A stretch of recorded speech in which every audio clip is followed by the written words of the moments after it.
কোরআনের ওয়াজ আমরা করি, তাই না আল্লাহ তোমার কোরআন বাস্তবে বাংলার জমিনে আমাদের দেখার তৌফিক দিও।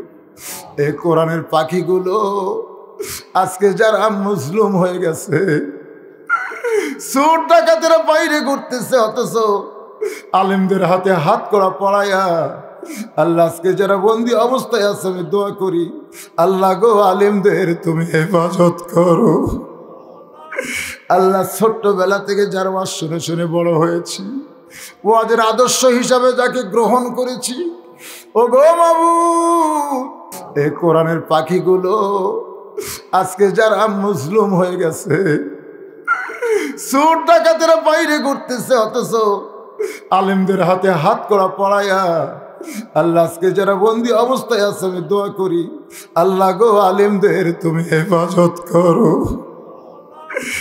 সেই কোরআনের পাখি আমার কলিজার টুকরা এখন জেলখানায় মানবতার জীবন যাপন করে।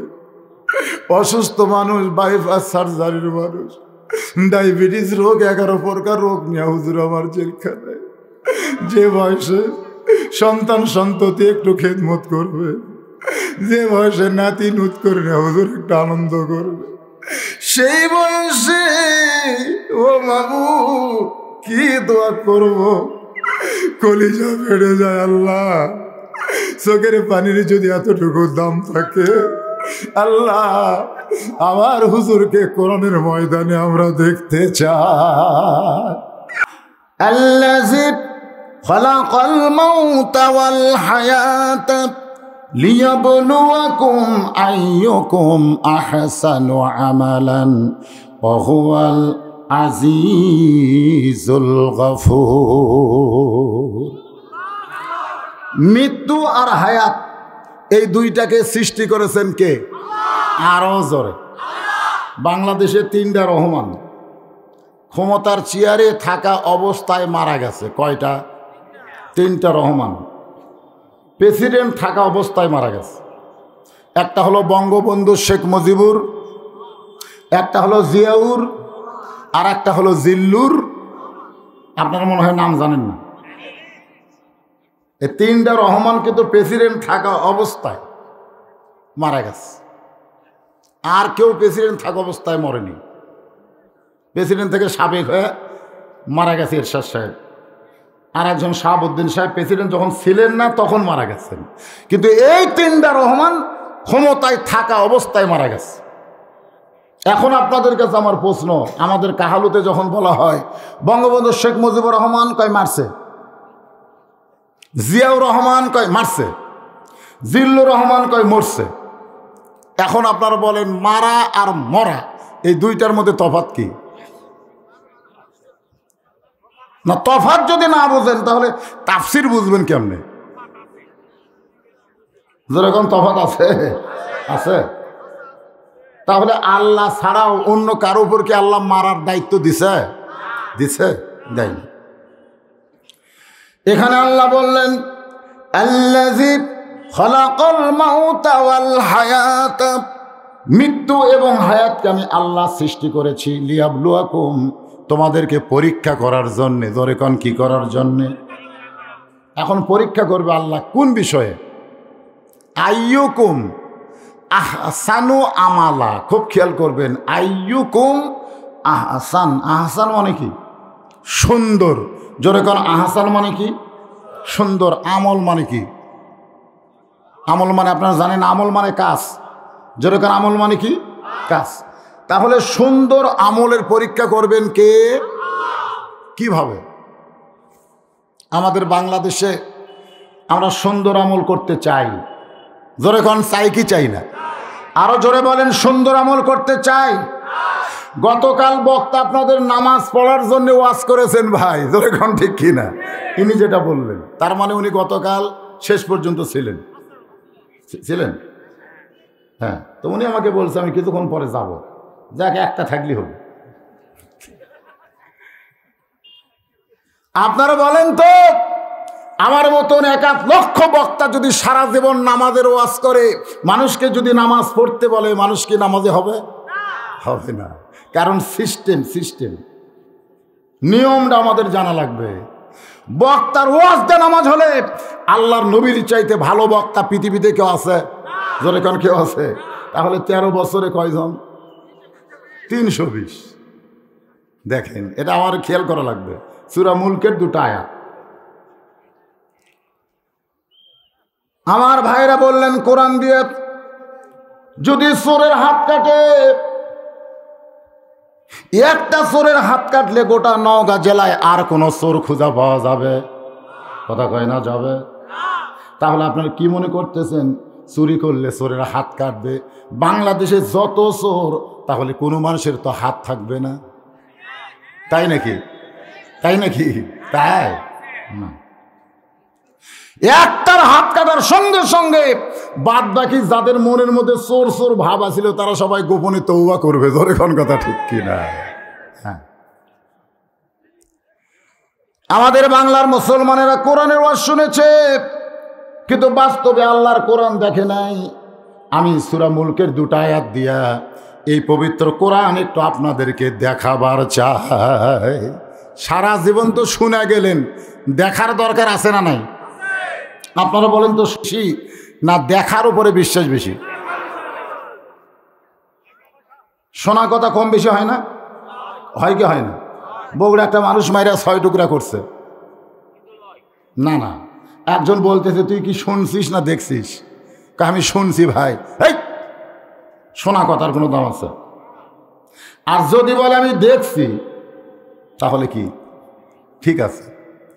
সারা জীবন শুধু কোরআন শুনে গেলে হবে না, বাস্তবে আল্লাহর কোরআন বাংলার জমিনে দেখার দরকার আছে না? না, কিভাবে দেখবেন? কিভাবে দেখবেন সেই সিস্টেমটা আমি একটু আপনাদের সামনে বলি। এই পৃথিবীর সবচাইতে খারাপ মানুষ ছিলেন হযরত ওমর, আবার সবচাইতে ভালো মানুষ হয়ে গেলেন সেই হযরত ওমর। আপনারা বলেন তো কিসের ওসিলায়? এই যে দেখেন, এই কোরআনের ওসিলায়। একদিন আল্লাহ তাআলা সেই হযরত ওমরকে অর্ধ পৃথিবীর খলিফাও বানায় দিলেন। সুবহানাল্লাহ কবেন না? কি বানায় দিয়েছেন? খলিফা। মসজিদের মেম্বরে বসে চিন্তা করতেছে যে সাধারণ খালার বাড়িতে রাখালি করতাম, সেই ওমরকে যে কোরআন আজকে অর্ধ পৃথিবীর খলিফা বানায় দিল, সে কোরআনটা আসলে দেখতে কেমন? খালি মুখ দেখলে হবে নাকি? আজকে কেন বলতেছে চেয়ারম্যান সাহেবেরা যে আমাদের সকলের ভিতরে আল্লাহর কোরআনের শিক্ষা থাকা দরকার? কেন বললেন? কারণ এ পর্যন্ত যত অন্যায়ের বিচার করেছেন তার মধ্যে কোরআন শিখনেওয়ালা আজ পর্যন্ত কাউকে পায়নি। ধরে কোন কথা ঠিক? তার মানে কি বুঝতেছেন? খালি কোরআন পড়েই যদি এই পরিবর্তন হয়, তাহলে কোরআন মানলে তাদের অবস্থাটা কি হবে? হযরত ওমর ছদ্মবেশে মদিনার অলি গলি ঘুরতেছেন আল্লাহর কোরআন দেখার জন্যে। জোরে কোন কি দেখার জন্যে? আল্লাহর কোরআন দেখবেন। এই কোরআনটা আসলেই দেখতে কেমন? সারা জীবন তো কোরআন শুনে গেলাম, আজকে আল্লাহর কোরআন দেখার জন্যে হযরত ওমর মদিনার অলি গলি ঘুরতে গিয়ে দেখে 2 পাহাড়ের মাঝখানে বিস্তীর্ণ মরুভূমি। ওই মরুভূমির ভিতরে একজন রাখাল উট আর দুম্বা চড়ায়। হযরত ওমর আল্লাহর কোরআন দেখার জন্য রাখালকে সালাম দিলেন, আসসালামু আলাইকুম রাখাল ভাই, আমার পেটে ক্ষুধা লাগছে, আমি উটের 1 পেয়ালা দুধ চাই। সুবহানাল্লাহ পরে সব জায়গায় সুবহানাল্লাহ বলা যাবে না। হ্যাঁ, সুবহানাল্লাহ সব জায়গায় বলা যাবে? রাখাল মুচকি মুচকি হাসতেছে, সালামের উত্তরও দেয় না, দুধ দিবে কি দিবে না তাও কয় না। ওমর ফারুক বলে, রাখাল আমি তোমার সালাম দিলাম, তুমি সালামের উত্তরও দাও না, 1 পেয়ালা দুধ চাইলাম, দিবে কি দিবে না সেই কথাও তো কও না। রাখাল বলতেছে, পথিক তোমার সালামের উত্তর হবে, উটের দুধেরও ব্যবস্থা হবে, তার আগে জানতে চাই তোমার পরিচয় কি? ওমর ফারুক চিন্তায় পড়ে গেলেন, আল্লাহর কোরআন দেখার জন্য ছদ্মবেশ ধারণ করেছি, এখন যদি আমার পরিচয় দেই তাহলে গুমর তো ফাঁসে যায়।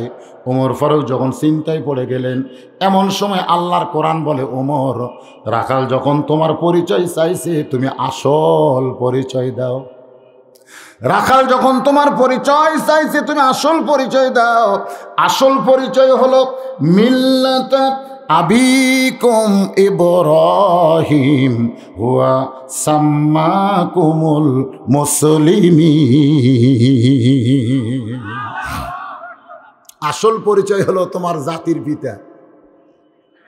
তোমার জাতির পিতা ইব্রাহিম হুয়া সাম্মাকুমুল মুসলিমিন। সাম্মাকুম মানে তোমার নাম রেখেছে মুসলমান। আমি যেই বলবো আমাদের আসল পরিচয় কি, জবান খুলে বলবেন মুসলমান। বলতে পারবে না ভাইজান? আমাদের আসল পরিচয় কি? আরো জোরে জোরসে বলেন। লা তামুতুন্না ইল্লা ওয়া আনতুম মুসলিমুন। আল্লাহ কি বলতেছেন? এমপি হয়ে মরো, চেয়ারম্যান হয়ে মরো, জমিদার হয়ে মরো, না মুসলমান হয়ে মরো। তাহলে আমাদের নাম কি? মুসলমান। আমাদের মৃত্যুর সময় আমাদের কি হয়ে মরা লাগবে? মুসলমান। বর্তমানে আমরা যেভাবে চলতেছি আমরা কি হয়ে মরব? মুসলমান।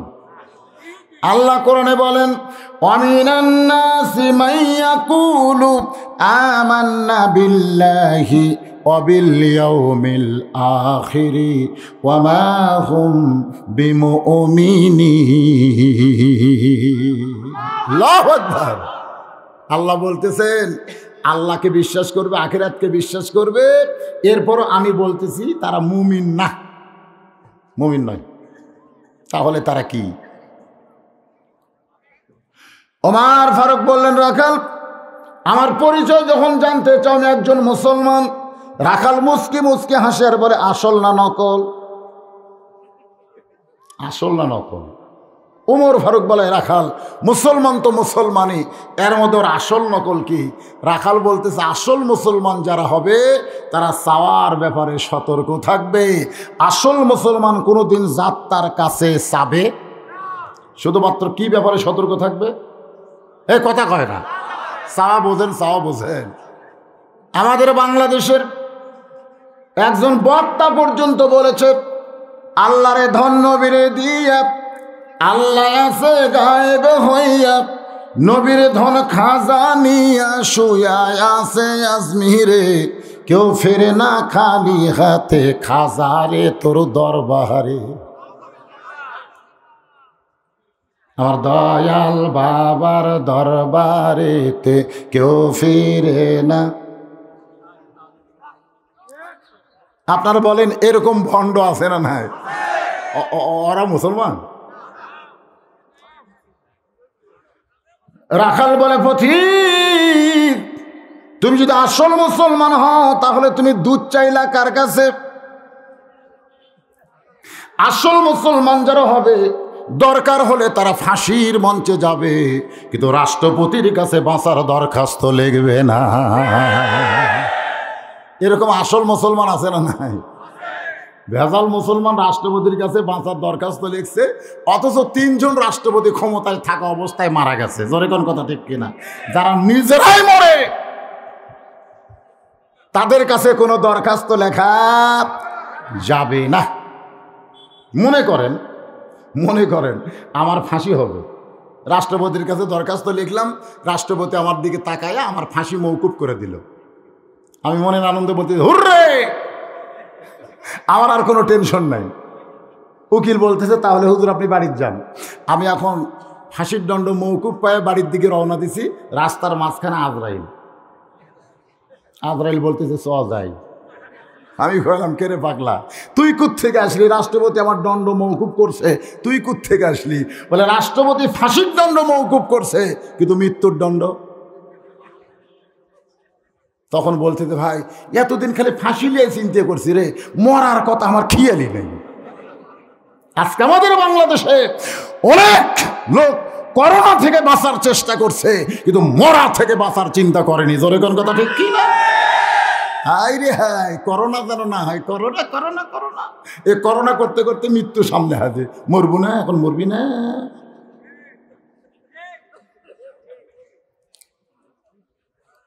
রাখাল বলে পথিক তুমি দুধ চাইছো কার কাছে?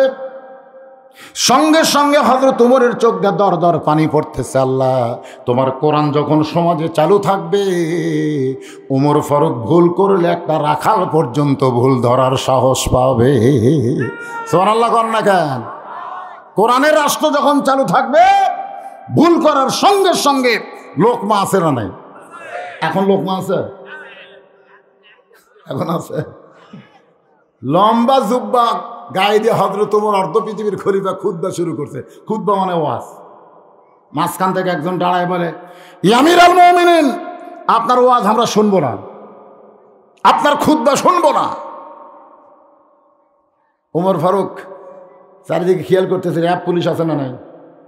অর্ধ পৃথিবীর খলিফা মানে কি? র্যাব পুলিশ বহু চামচে তো আছেই।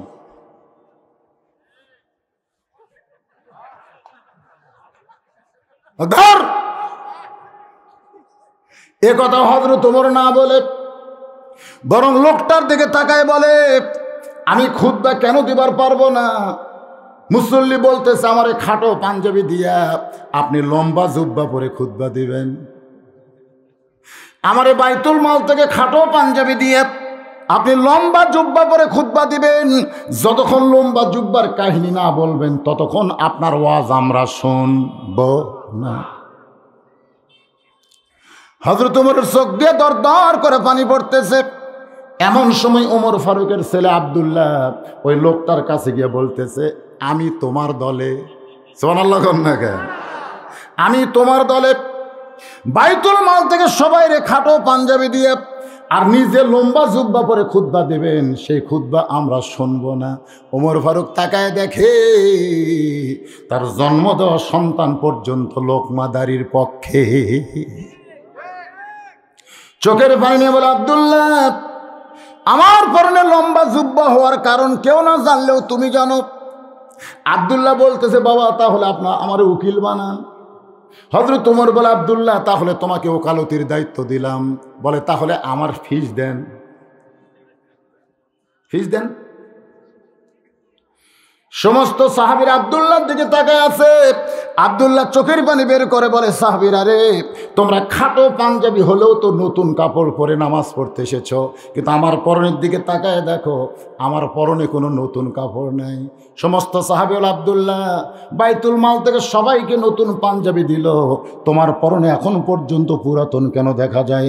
আব্দুল্লাহ বলে, আমিও নতুন পরে আসতে চাইছিলাম, কিন্তু ওই মানুষটা যে লম্বা জুব্বা পরে খুতবা দেয়, গভীর রাত্রে সবাই যখন ঘুমায় গেছে, এমন সময় আমার ঘরের দরজা। আব্দুল্লাহ, আমি সঙ্গে সঙ্গে দরজা খুলে দেখি একটা পাঞ্জাবি নিয়ে দাঁড়িয়ে আছে। আমি খুশি হয়ে বললাম, বাবা বাইতুল মাল থেকে একটা পাঞ্জাবি আমারে দেওয়া হয়েছে, আপনি আর একটা রাতের অন্ধকারে দিয়ে বেড়াইছেন। ওমর ফারুক বলে, আব্দুল্লাহ আমি তোর একটা নতুন পাঞ্জাবি দিবার আসি নাই বাজান, এইটা আমার ভাগ্যে পড়েছে। এত খানটো পাঞ্জাবি পরে আগামীকাল জুমায় কেমনে যাব? তোর পাঞ্জাবিটা আমারই যদি দান করে দেস, তোরটা আমারটা মিলে আমি একটু লম্বা জুব্বা বানাবার চাই। আব্দুল্লাহ বলে, আমার বাবার চোখের পানি মুছে দেওয়ার জন্য আমার পাঞ্জাবিটা বাবারে দান করে দিলাম। বাবার পাঞ্জাবি আমার পাঞ্জাবি একত্র করে বাবা সারা রাত সেলাই করে জুব্বা পরে আজকে তোমাদের সামনে খুতবা দেয়। সমস্ত সাহাবীরা কান্দের বলে, যতদিন লোকমা থাকবে ততদিন পর্যন্ত ভালো নেতা সমাজের মানুষেরা পাবে। সুবহানাল্লাহ কর না কেন?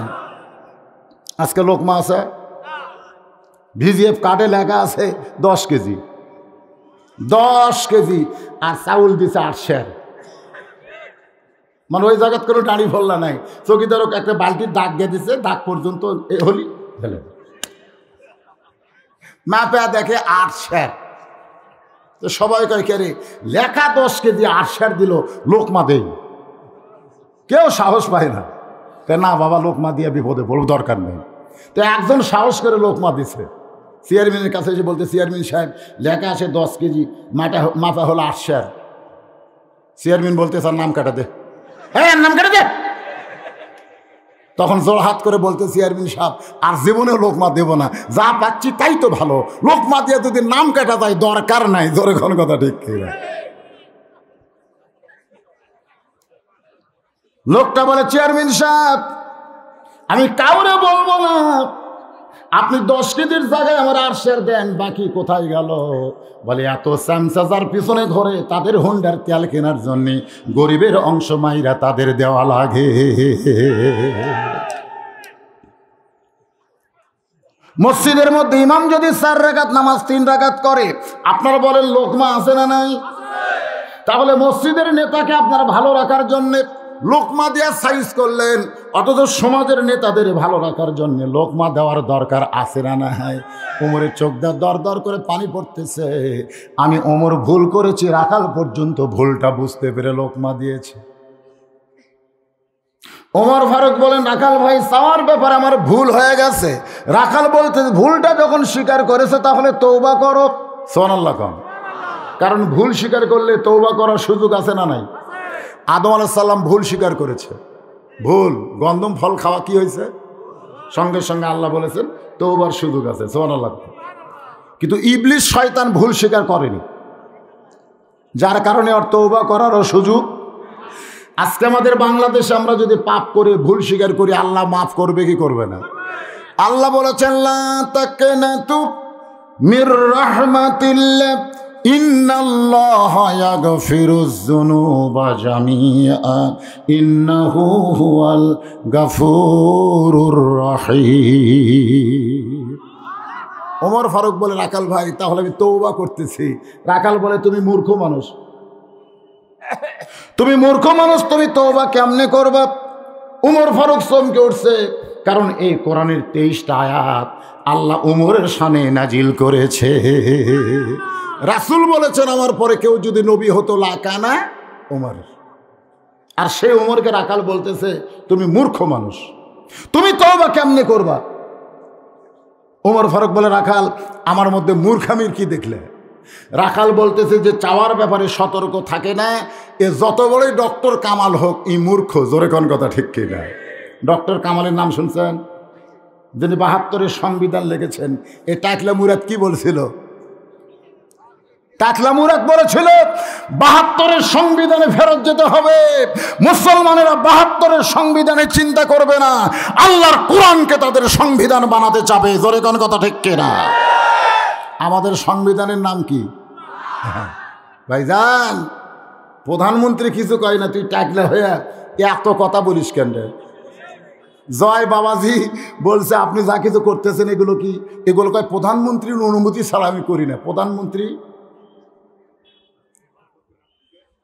বোঝা লাগবে, বুঝতে হবে। তাবারাকাল্লাযী বিয়াদিহিল মুলক, গোটা পৃথিবীর রাজত্ব কর্তৃত্ব মালিকানা কার হাতে? জোরে বলেন কার হাতে? ওমর ফারুক রাখাল বলতেছে মূর্খ মানুষ তওবা কেমনে করবা? আমি তোমাকে তওবা করাই, তুমি আমার সঙ্গে তওবা পড়ো। এবার হযরত ওমর রাখালের সঙ্গে তওবা পড়তেছে। যারা মাগরিব এশার নামাজ পড়েন নাই আমার সঙ্গে সকলে তওবা পড়েন, আস্তাগফিরুল্লাহ পড়েন, আস্তাগফিরুল্লাহ রাব্বি মিন কুল্লি জামবিন ওয়া তুবু ইলাইহি। আপনারা বলেন তো তওবা পড়লে কি লাভ না লস? তা আপনারা সকলে পড়লেন না কেন? পড়ছেন? এই ছেলেরা সবাই পড়ো। ফ্রি ফায়ার কি পাবজি টাবজি খেলো? আজ থেকে তওবা করো, তওবা করো। যে কোনো সময় আমাদের মৃত্যু হবে, যে কোনো সময়। আমি নড়াইলের চৌরাস্তায় ওয়াজ করতে গেছি, নড়াইল চৌরাস্তায়। ওখানে যাওয়ার পরে আমাকে পেপার দিল যে হুজুর নড়াইলের খবর। আমি পেপারের হেডলাইন দেখলাম ফাঁসির মিছিল করবার এসে মরে গেছে। আজ থেকে কয়েক বছর আগে ফাঁসির মিছিল করবার যায় মরিছে।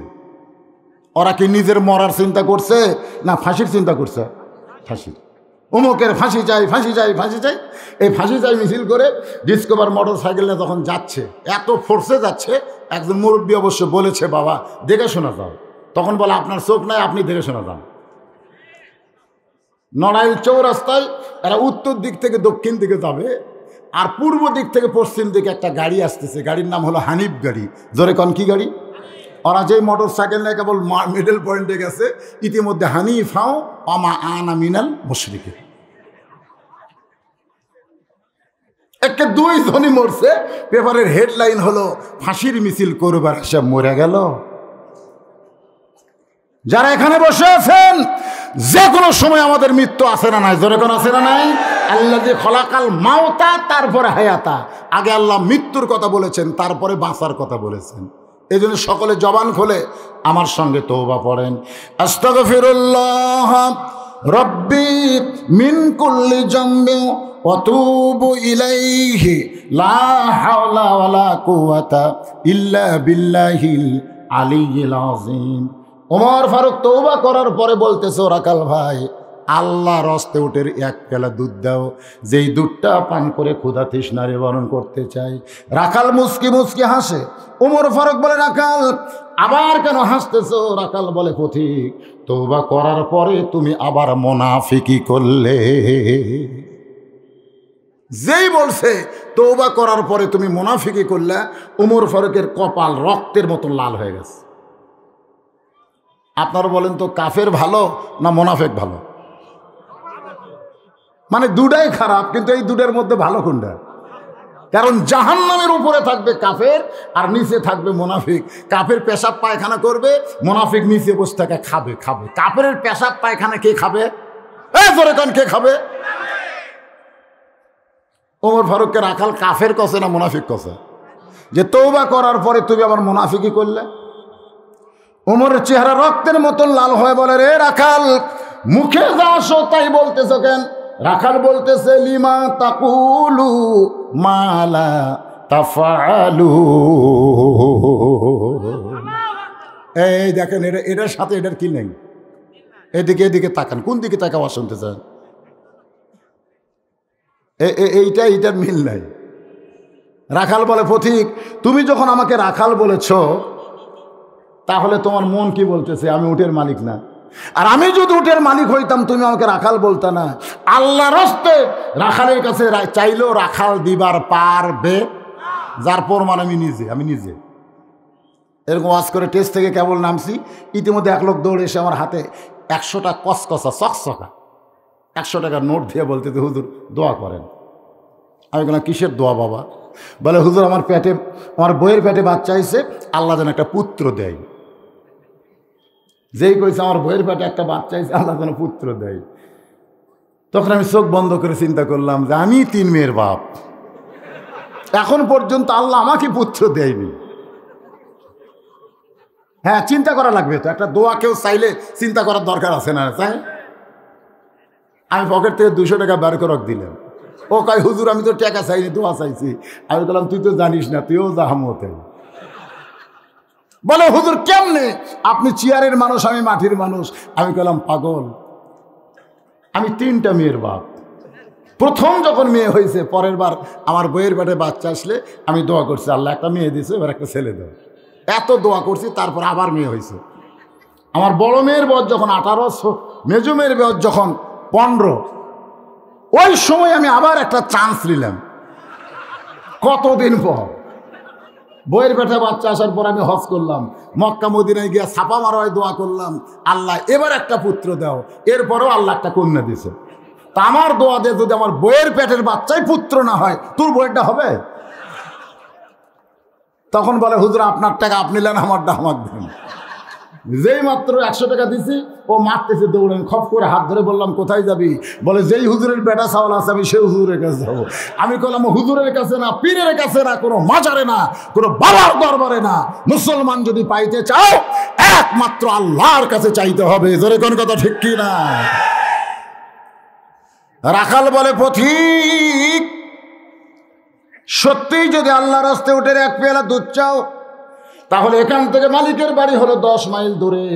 ওই মালিকের বাড়ির দরজাত গিয়ে বলো, মালিক, তোমার রাখাল উট আর দুম্বা চড়ায়, তুমি মালিক যদি হুকুম দাও, তাহলে রাখাল আল্লাহর হস্তে উঠে 1 পেয়ালা দুধ দিবে।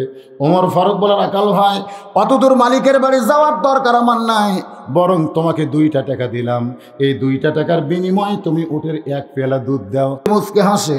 ওমর ফারুক বলে, রাখাল হাসো কেন? বলে, হাসার কারণ হলো তুমি হযরত ওমরকে চিনো। রাখাল বলতে তো হাসার কারণ হলো তুমি হযরত ওমরকে চিনো। যদি হযরত ওমরকে চিনতা, এরকম বেসাইজা কথা বলতে পারত না। এই বয়সে কি তুমি ধরা পড়তে চাও? ওমর ফারুক বলে, রাখাল ভাই, আসলে ওমরের গুপ্ত বাহিনীর কথা আমার খেয়াল নাই, চলো আমরা 2 জন পাহাড়ের গুহার মধ্যে গিয়া তুমি গোপনে উটের এক পেলা দুধ দিবা, আর আমি গোপনে তোমার 2টা টাকা দিব। তাহলে উমরের গুপ্ত বাহিনীও দেখতে পাবে না, তোমার মালিকও জানতে পারবে না। রাখাল চিল্লায় বলে, তুমি ভণ্ড, তুমি ভণ্ড, তুমি ভণ্ড। উমর ফারুক বলে, রাখাল আমার মধ্যে ভণ্ডামির কি দেখলাম? রাখাল বলে, পথিক, যেখানে উমরের গুপ্ত বাহিনী দেখতে পাবে না, আমার মালিক জানতে পারবে না, সেখানে রাখালের আল্লাহ দেখতে পায়। লিল্লাহে তাকবীর। কে দেখতে পায়? খালি একটা বিশ্বাস আপনারা কলিজার মধ্যে নিয়ে আসেন, মদ খাওয়া, ধর্ষণ করা, দুর্নীতি করা, তল দেখাওয়া, উপর দেখাওয়া সব বন্ধ হয়ে যাবে। তোর এখন কথা ঠিক, খালি একটা বিশ্বাস নিয়ে আসেন, কেউ না দেখলেও কে দেখতেছে? সকালবেলা সে 2 বন্ধু চাষটালে গল্প করতেছে, তুই কয়টা মারছু? আমি বেশি মারা পারিনি ভাই, গোটা 50 মারছি। তুই কয়টা? আমি 1 মুড়ি শেষ করছি। কিভাবে মারলি? দরজা বন্ধ করে খালি সমানে মারছি, দরজা জানলা বন্ধ করে মারছি, কেউ দেখেনি। আপনারা বলেন, কেউ যদি বলে কেউ দেখেনি, আর 2 কান্দের ফেরেশতা তখন খুশি হয় না, রাগ করে? আল্লাহ আল্লাহ শয়তান কয় কি কেউ দেখেনি, তা আমরা কি করতেছি? আরে কেউ না দেখলো কে দেখছে? আরো জোরে জোরসে বলেন। ওমর ফারুক এক দৌড় মারছে, পাহাড়ের পাদদেশে যায় নামাজ বিছায় 2 রাকাত নামাজ আদায় করে আল্লাহর কাছে বলতেছে, আল্লাহ তোমার কোরআন এত সুন্দর, আল্লাহ তোমার কোরআন এত সুন্দর, আজকে আমি রাখালকে দেখি নাই আল্লাহ, রাখালের ভিতরে তোমার গোটা কোরআনের আমল আমি দেখতে পাই। কেউ না দেখলেও কে দেখতেছে? এটা মানুষের তৈরি করা আইন দিয়ে সম্ভব না, এটা কেবলমাত্র আমার আল্লাহর কোরআনের আইনে সম্ভব। জোরে কোন কথা ঠিক কি না? ওমর ফারুক যখন আল্লাহর কাছে কাঁদতেছে, রাখাল পিছনে এসে বলতেছে, যতই কান্দো উটের দুধ আমি দিবার পারলাম না। ওমর ফারুক বলে, রাখাল ভাই, উটের দুধের কোনো দরকার নাই, তুমি যে না দেখা আল্লাহকে কলিজার মধ্যে জায়গা দিয়ে তুমি যে আল্লাহর কোরআন অনুযায়ী চলতেছো, এর বিনিময়ে তোমার চাহিদা কি? জয়পুরহাট থেকে আমাকে একজন মোবাইল করতেছে, হুজুর কেমন আছেন? আমি বললাম আলহামদুলিল্লাহ।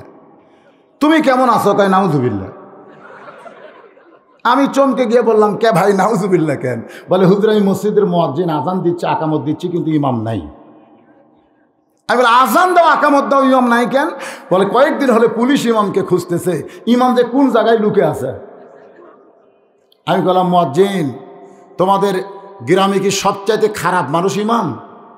মুয়াজ্জিন কয়, হুজুর আপনি কি পাগল হয়েছেন? আমাদের গ্রামের সবচাইতে ভালো মানুষ হলো ইমাম। তো ভালো মানুষকে পুলিশ খোঁজে কেন? তোমাদের গ্রামে কি চোর ডাকাত নাই? বলে, চোর ডাকাত বাটপার সবাই আছে, কাউকে পুলিশ খোঁজে না, খালি হুজুরকে খুঁজতেছে। আমি বললাম, তোমার ইমামের দোষ কি? মুয়াজ্জিন কয়, আমি তো জানি না। বলে, জানা লাগবে তো, তদন্ত করে দেখো দোষ কি। 2 দিন পর আমাকে মোবাইল করে বলতে, হুজুর ইমামের মারাত্মক দোষ আছে। তাহলে সে মারাত্মক দোষটা কি? হিরোইন বেচে না সুদ খায়? নাউজুবিল্লাহ হুজুর, এগুলা কথা কন কেন? তুই কইলে মারাত্মক দোষ, সে দোষটা কি? মুয়াজ্জিন বলতেছে, ইমামের মারাত্মক দোষ হলো ইমাম বিশ্বাস করে মসজিদ আল্লাহর ঘর। শুধু মসজিদ আল্লাহর ঘর না, গোটা বাংলাদেশও আল্লাহর। শুধু মসজিদ ভালো রাখলে হবে না, গোটা বাংলাদেশকে ভালো রাখতে হলে মসজিদের সৌন্দর্য আল্লাহর কোরআন দিয়ে বাংলাদেশে ফুটাইয়ে তুলতে হবে। এই জন্য ইমাম গোপনে গোপনে কোরআনের দল করে। এই খবর কে যেন থানায় দিছে, তখন থেকে পুলিশ ইমামকে খুঁজতেছে। কথা কয় না, কথা কয় না। আল্লাহর বান্দার একটু মনোযোগ দিবেন। তোমার চাহিদা কি? না দেখা আল্লাহকে কলিজার মধ্যে জায়গা দিয়ে তুমি যে আল্লাহর কোরআন অনুযায়ী চলতেছো, ও রাখাল তোমার চাহিদা কি? কারণ দুনিয়াতে তোমার ভালো চাকরি হয় নাই, ভালো কোনো খাওয়া নাই, ভালো কোনো বাড়ি নাই, এরপরেও তুমি আল্লাহর কোরআনের সৈনিক হইছো, কোরআনের আন্দোলন করতেছো। তোমার চাহিদা কি? রাখাল বলে, পথিক আমার চাহিদা হলো রব্বানা, পড়েন রব্বানা আতিনা ফিদ দুনিয়া হাসানাতাও ওয়া ফিল আখিরাতি হাসানা ওয়া কিনা আযাবান নার। ওমর ফারুক বললেন, রাখাল আমি তোমার চাহিদা জানতে চাইলাম, আর তুমি আল্লাহর কোরআনের আয়াত শুনে দিলে, ব্যাপার কি? রাখাল বলে, তুমি আসলেই মূর্খ। ওমরকে বলতেছে তুমি আসলেই মূর্খ। এই আয়াত দিয়ে কি বললাম মিয়া তুমি জানো না? ওমর ফারুক বললেন ভাইজান আমারে বুঝায় না দিলে কেমনে বুঝবো? রাখাল বলতেছে আমার দুইটা চাহিদা, একটা হলো দুনিয়া আর একটা হলো আখেরাত। দুনিয়ার চাহিদা হলো মহামানব হযরত ওমরকে আমি এক নজর দেখতে চাই, যে ওমর আল্লাহর কোরআন দিয়ে রাষ্ট্র চালাই, যে ওমরের রাষ্ট্র চালানোর কারণে আমি না দেখা আল্লাহকে কলিজার মধ্যে জায়গা দিবার পারছি, সেই হযরত ওমরকে যদি একটা বার আমি দেখতে পাইতাম তাহলে দুনিয়ার চাহিদা আল্লাহ আমার পুরা করতো। আমার 2 নম্বর চাহিদা হলো আমি রাখাল যখন মরে যাব অধম রাখালকে আল্লাহ যেন জান্নাত দেয়। তাহলে রাখালের চাহিদা কয়টা? 1 নম্বর চাহিদা হলো ওমর না, এখানে বুঝতে হবে যে আল্লাহর কোরআন দিয়ে রাষ্ট্র চালায়। রাষ্ট্র চালানোর কারণে আজকে আমি রাখাল না দেখে আল্লাহকে কলিজার মধ্যে জায়গা দিবার পারছি, সেই হযরত ওমরকে খালি একটা নজর দেখতে পারলেই আমার দুনিয়ার চাহিদা আল্লাহ পুরা করবে। আমার 2 নম্বর চাহিদা হলো আমি রাখাল যখন মরে যাব, মরে যাওয়ার পরে অধম রাখালকে আল্লাহ যেন জান্নাত দেয়। সঙ্গে সঙ্গে হযরত ওমর দৌড়ে গিয়ে রাখালের হাতটা এরকম খফ করে ধরে, কিতাবের মধ্যে আছে 3 বার চুমা খাইছে। রাখাল একটু রাগ করে বলে পথিক তুমি কি পাগল নাকি? আমার এই ঘামা হাতে তুমি চুমা দিলে কেন? ওমর ফারুক বলে রাখাল তোমার হাতে চুমা দেওয়ার কারণ হলো তোমার 2 নম্বর চাহিদা আল্লাহ পুরা করছে। কয় নম্বর? 2 নম্বর চাহিদা আল্লাহ পুরা করবে না, পুরা করছে। তুমি যখন মারা যাবে, মারা যাওয়ার সঙ্গে সঙ্গে আল্লাহ তোমার জন্য 8টা জান্নাতের দরজা খুলে দিবে। মরার সঙ্গে সঙ্গেই তুমি জান্নাত পেয়ে যাবে। রাখাল মুস্কি মুস্কি হাসে। ওমর ফারুক বলে রাখাল হাসো কেন? বলে হাসার কারণ হলো তুমি খুব চালাক। এইবারে রাখাল হযরত ওমরকে বলতেছে হাসার কারণ হলো তুমি খুব চালাক, মরার পরে জান্নাত পাবো এ বাকি কথা তুমি সহজেই বলতে পারলে। মরার পরে জান্নাতের সবাই বলতে পারে, টাকা দিল 10 বেশ তো ফসা ফস বলতে পারে না? টাকা দিল 20 বেশ তো দিয়ে দিস, এটা তো সহজ কথা। মরার পর আমি জান্নাত পাবো এই বাকি কথা বললে, কিন্তু হযরত ওমরকে এক নজর দেখতে পাবো এই নগদ কথা বলতে তোমার কোন জাকাত বাজে? ওমর ফারুক চিন্তায় পড়ে গেলেন, আমি তো ওমর এই কথা রাখালকে কেমনে বলবো? যে রাখাল আমাকে তওবা পড়াইছে, যেই রাখাল আমাকে মুনাফিক কইছে, যেই রাখাল আমাকে ভণ্ড কইছে, এখন যদি বলে আমি ওমর, বলাও সারা, রাখাল হাট ফেল করে মরাও সারা। হাট ফেল বোঝেন? হাট ফেল আজকে বাংলাদেশে বহু মানুষ হাট ফেল করে মরতেছে, এদিকে সরকারের কোনো নজর নাই। করোনা হয়ে না মরলেই হলো, জোরে কোন কথা ঠিক কিনা? 850 টাকা দিয়ে 1 সিলিন্ডার গ্যাস কিনছে, গ্যাস ফুরালে বউ বলতেছে আবার গ্যাস নিয়ে আসো। ওই ভ্যানত করে গ্যাস নিছে আর 900 টাকা পকেটক নিয়েছে। সিলিন্ডার দেওয়ার পরে বলতেছে ভাই আর একটা দেন, তাই টাকা বাইর করছে 900, কয় না এখন তো 12.5। যেই কইছে 12.5 পুরা শুনে সকালে ডাল কিনছে 90, বিকালে কিনবার দেখে 110।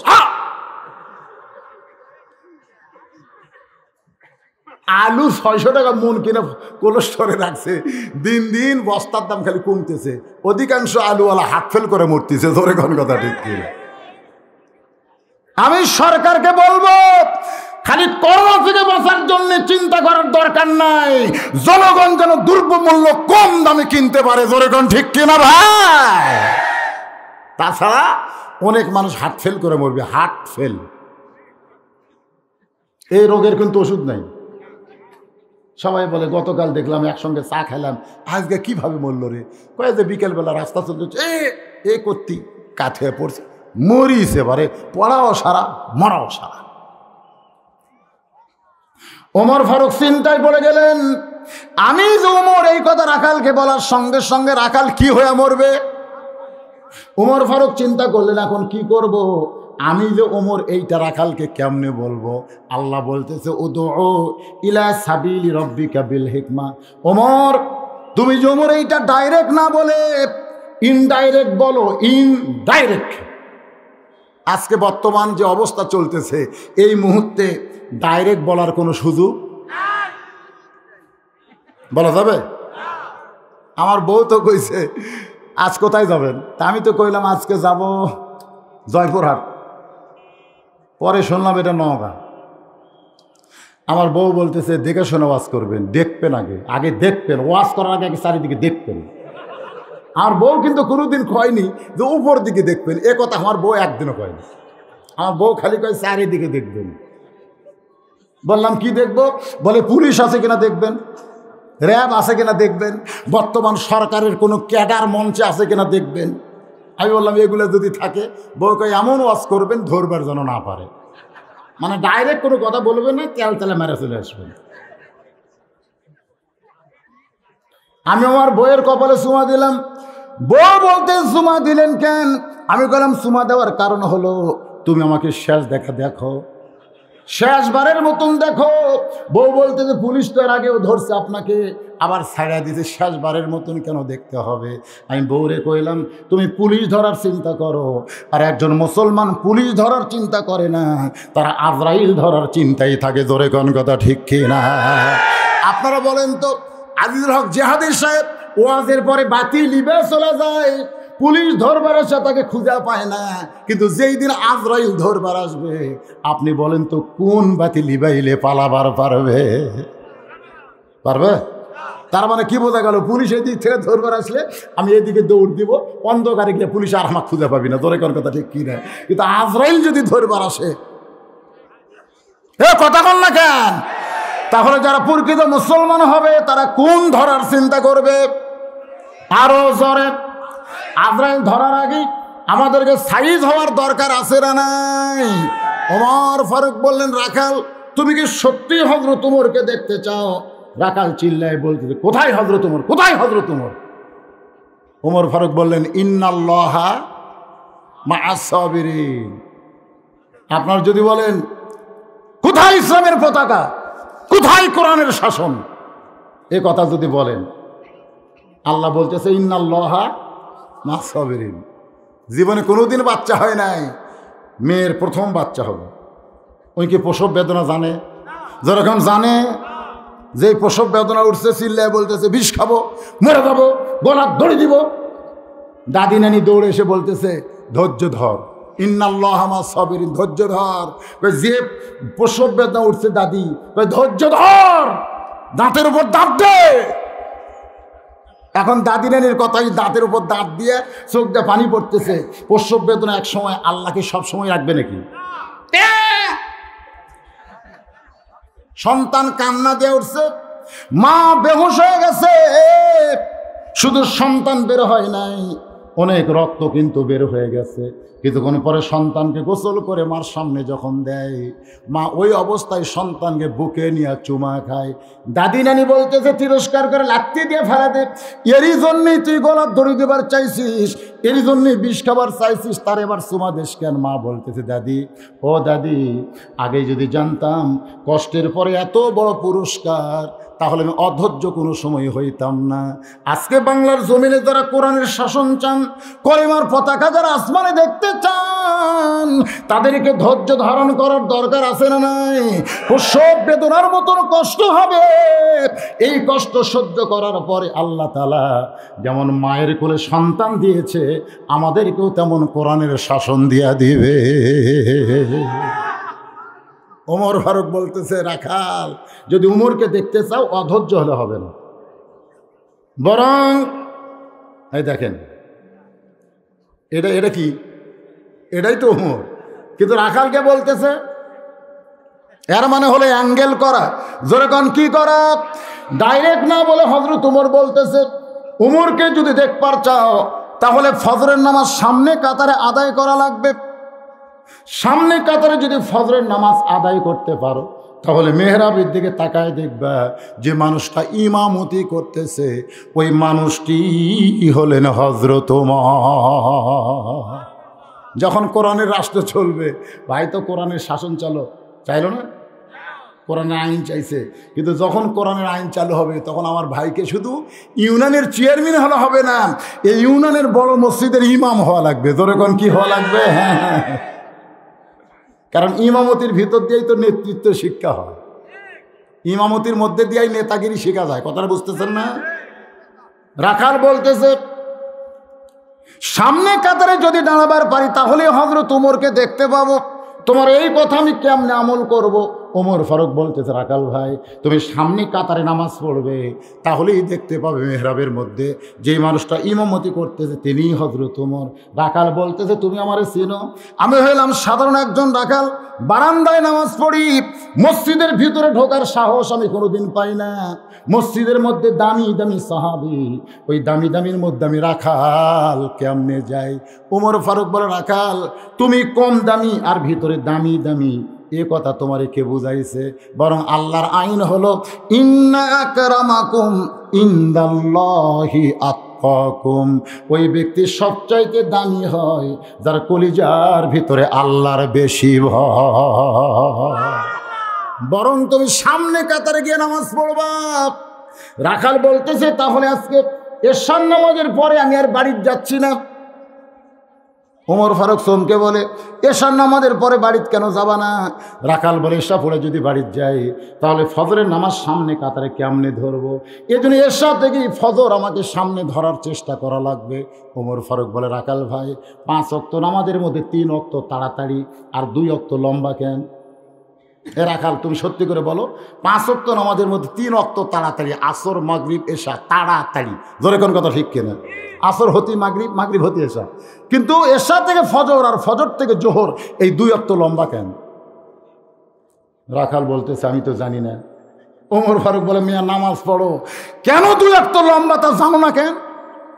আপনারা যারা নামাজ পড়েন আপনারা বলেন তো এশা থেকে ফজর, ফজর থেকে জোহর এই 2 ওয়াক্ত লম্বা কেন?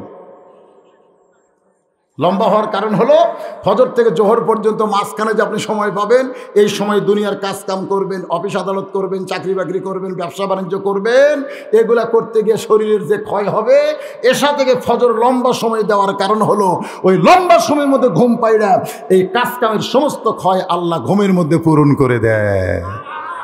তাহলে এশার নামাজের পরে ওয়াজ শুনবেন না ঘুমাবেন? এ কথা কয় না। আল্লাহ নবী বলেছেন এশার নামাজের পরে কোনো গাল গল্প করবা না, তোমরা ঘুমাইয়া যাবা, কারণ তাহাজ্জুদের মহব্বত এবং ফজরের জামাত তোমাদের সামনে আসে না নাই? জোরে কোন আসে না? ওমর ফারুক বললেন রাখাল এশা থেকে ফজর পর্যন্ত তুমি যদি ফজর ধরার চেষ্টা করো, তোমার চোখে যদি ঘুম ধরে তখন তুমি করবা কি? রাখাল বলে ফতিক চোখের মধ্যে যদি ঘুমটা ধরে তাহলে মসজিদের মধ্যে ঘুমায়া যাব। যেই কইছে মসজিদের মধ্যে ঘুমায় যাব, ওমর ফারুকের চেহারা রক্তের মতন লাল। এই রাখালে এই মসজিদের মধ্যে ঘুম পাড়ার দলিল দে। তুই যে মসজিদের মধ্যে ঘুম পাড়বি, তুই যে মসজিদের মধ্যে চেয়ারে বসে নামাজ পড়বি, তার একটা দলিল লাগবে না? এজোরে লাগবে না? আপনাদের মসজিদে চেয়ার আছে না নাই? সমস্ত মুসল্লির পাপ হবে। কেউ যদি চেয়ার নিয়ে মসজিদে ঢোকে তার একলাই পাপ হবে না, সকলেরই পাপ হবে। কারণ অন্যায় যে করে আর অন্যায় যারা সহ্য করে, 2 দলকে আল্লাহ বানবি। জোরে কোন কথা ঠিক কিনা? এই জন্য আমার এক ওয়াজে আছে, মসজিদে কেউ যদি চেয়ার দেখো, ওই চেয়ার প্রকাশ্যে ভাঙবার না পারলে গোপনে ভাঙলে একটা হজের সব পাবে, আর যদি পুকুরের মধ্যে ফেলে দেবার পারো তাহলে আরো সব বেশি। মানে চেয়ারকে দূর করার জন্যে যত প্রকারের দায়িত্ব, সব দায়িত্ব পালন করার দরকার আছে না নাই? মসজিদের মধ্যে কোনো চেয়ার চলবে না, কোনো চেয়ার চলবে না। কারণ মসজিদের মধ্যে 13টা ফরজ, নামাজের ভিতরে এবং বাহিরে কয় ফরজ? ধরে কোন কয় ফরজ? তার মধ্যে একটা ফরজ হলো দাঁড়িয়ে নামাজ পড়া। যারা দাঁড়িয়ে নামাজ পড়তে পারে না তাদের জন্য জামাতে নামাজ পড়া লাগবে না। আপনি কি মনে করছেন সারা জীবন আপনাকে চাকরি করা লাগবে? সারা জীবন লাগবে না তো। আপনার 60-62 বছর চাকরি করছেন, সরকার দেখতেছে, কানে কম শোনে, চোখে কম দেখে, মাজা বেদনা ধরছে, তখন বলতে তোমার পেনশন দেওয়া হলো, তখন কয় সরকার সাহেব আমি খাবো কি? ছেড়ে জিনিসটা তোক করা লাগবে না। তুই যৌবন আমারে দিছিস, বুড়া বয়সে তোকে বসে বসে খাওয়াম, অসুবিধা আছে? তো সরকার যদি বুড়া বয়সে পেনশন দেওয়ার পরে আল্লাহ কি পারে না? পারে না? যৌবন বয়সে যারা 5 ওয়াক্ত নামাজ জামাত আদায় করেছে, বুড়া বয়সে যদি জামাতে পড়বার নাও পারে, আল্লাহ জামাতের সওয়াব বাড়ির থেকেও দিতে পারে। জোরে কান পারে কে পারে না? আল্লাহর বান্দার একটু মনোযোগ দেন। মসজিদের মধ্যে ঘুমানো, কি রে বাবা, মসজিদের মধ্যে ঘুম পাড়া, জোহরের নামাজ পড়ে সবাই চলে গেছে, সবাই গেছে, ওরা 3 জন 4 ফ্যান দিয়ে গল্প করতেছে, 3 জন বসে আছে, ফ্যান ঘুরতেছে 4টে, 1-1 ঘন্টা হয়, এরকে গল্প কমে না। কে রে এবারে তো আলুর দাম কমরে, এবারে কি হবে, এইরকম গল্প করতেছে ফ্যান দিয়ে। ফেরেশতা কয় আল্লাহ সবাই চলে গেল বাড়িতে, এই 3 জন এরা যে বাড়িতে যায় না, তোমার মসজিদের ফ্যান ঘুরতেছে মাথার উপরে, এটা রেজাল্ট কি? আল্লাহ বলতেছে এদেরকে রেজাল্ট হলো নামাজের পরে যতক্ষণ এদের মাথার উপর ফ্যান ঘুরিয়েছে, এই ফ্যানের বিল এরা 3 জন আলাদাভাবে না দেওয়া পর্যন্ত এরা জান্নাতে যাওয়ার পারবে না। কারণ মসজিদ ওর বাপের ঘর না যে ইচ্ছা মতো ফ্যান ঘুরে ভিতরে, কোন কথা ঠিক কিনা? কথা কন না কেন, কথা কন না কেন? মসজিদ বাপের ঘর? ছোটবেলায় আমরা দেখছি পেঁয়াজ খায় কেউ মসজিদের মধ্যে ঢুকলে এরকম মুরব্বীরা, এই তোর মুখে পেঁয়াজ গন্ধ কেন? আগে পেঁয়াজ রসুন খায় কেউ মসজিদ ঢুকতে পারেনি, এখন মসজিদের মধ্যে পেঁয়াজ করতেছে, মানে মসজিদ ওর বাপের রান্নাঘর। কথা কন না কেন? আল্লাহর ঘরের গুরুত্ব আছে না নাই? জোরে জোরে আছে না নাই? ওমর ফারুক বললেন রাখাল বরং আজানের গুরুত্ব দিও, প্রত্যেকটা আজানের গুরুত্ব আছে না নাই? আজানের গুরুত্ব দিও।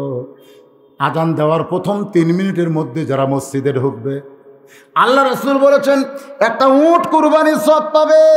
আজান দেওয়ার 5 মিনিটের মধ্যে যারা মসজিদে ঢুকবে একটা গরু কুরবানির সওয়াব পাবে। আজান দেওয়ার 10 মিনিটের মধ্যে যারা মসজিদে ঢুকবে একটা ছাগল দুম্বা কুরবানির সওয়াব আল্লাহ তাদের দিয়া দিবে। মুয়াজ্জিন যখন আকামত দেয় এমন সময় কেউ যদি মসজিদের মধ্যে ঢোকে তাকেও সওয়াব থেকে আল্লাহ বঞ্চিত করবে না, তার আমল নামে একটা মুরগি অথবা মুরগির ডিম দানের সওয়াব দিয়ে দিবে। তবে মুয়াজ্জিন ঢোকার আগে কেউ যদি ঢোকে ইল্লা মাগরিবের নামাজ ছাড়া, তাহলে তাকে মসজিদে ঢোকার জন্য একটা সওয়াব আল্লাহ দিবে না। তার মানে কি আজানের আগে কেউ যদি মসজিদে ঢোকে ঢোকার সওয়াব থেকে আল্লাহ তাকে বঞ্চিত করে দিবে। এই জন্য আজান দেওয়ার আগে ঢুকবেন না পরে ঢুকবেন? ইল্লা মুয়াজ্জিন, খালি মুয়াজ্জিন ছাড়া সকলের জন্যে এই হাদিসটা আমল করতে হবে। 5 ওয়াক্ত নামাজের মধ্যে ফজরের আজানের গুরুত্ব কম না বেশি? জোরে কোন, কম না বেশি? ফজরের আজানের 2টা শব্দ বেশি বলা হয়, এই 2টা শব্দকে আপনাকে এলাকাত হয় নাকি? আসসালাতু খায়রুম মিনান নাওম, ঘুম থেকে নামাজ অতি উত্তম। এতদিন রাখাল নামাজ পড়েছে বারান্দায়, কিন্তু আজকে নামাজ পড়বে সামনে কাতারে। আপনারা বলেন তো বারান্দায় পড়ার সামনে কাতারে পড়া কম বেশি আছে না নাই? বারান্দায় যারা নামাজ পড়ে এরা কিন্তু আজানের ধার ধারে না, এরা আকামতের চিন্তা করে। আপনাকে পাশে একটা কি বাজার দেখলাম, জামালগঞ্জ বাজার। জামালগঞ্জে বাজারে মসজিদ আছে না নাই? দেখবেন যারা দোকানদার এরা কিন্তু আজানের কথা চিন্তা করেন, এরা খালি জামাতের কথা চিন্তা করে। কয়টায় জামাত আসর, কয় 4টায়। দোকানদারি করতে করতে হঠাৎ দেখুন 2 মিনিট, এই তাড়াতাড়ি তালা লাগায় দৌড়ে যায় মসজিদের বারান্দার চান্স আছে। এরা কিন্তু সামনে কাতারে পায় না। এখন বারান্দার যেই কেবল আল্লাহু আকবার করে নিয়ত বানছে, তখন মিন শাররিল ওয়াসওয়াসিল খান্নাস, ভিতরের খান্নাস বলতেছে তাড়াতাড়ি তো তালা দিলি, চাবি চাবি। এটা কিন্তু নিয়ত করার আগে ওর মনে হয় নাই, নিয়তের পরে মনে হয়েছে এখন চাবি।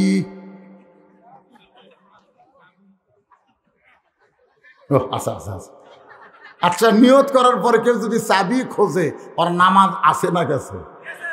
হাদিস আছে বিস্তারিত, হুজুরি কলব ব্যতীত করছেন কালেও নামাজ তোর হবে না।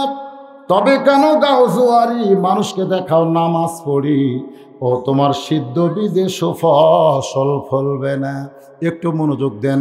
এতদিন রাখাল নামাজ পড়েছে বারান্দায়, কিন্তু আজকে নামাজ পড়বে সামনে কাতারে। এখন মসজিদের দরজায় এসে রাখাল ঢুকতেছে।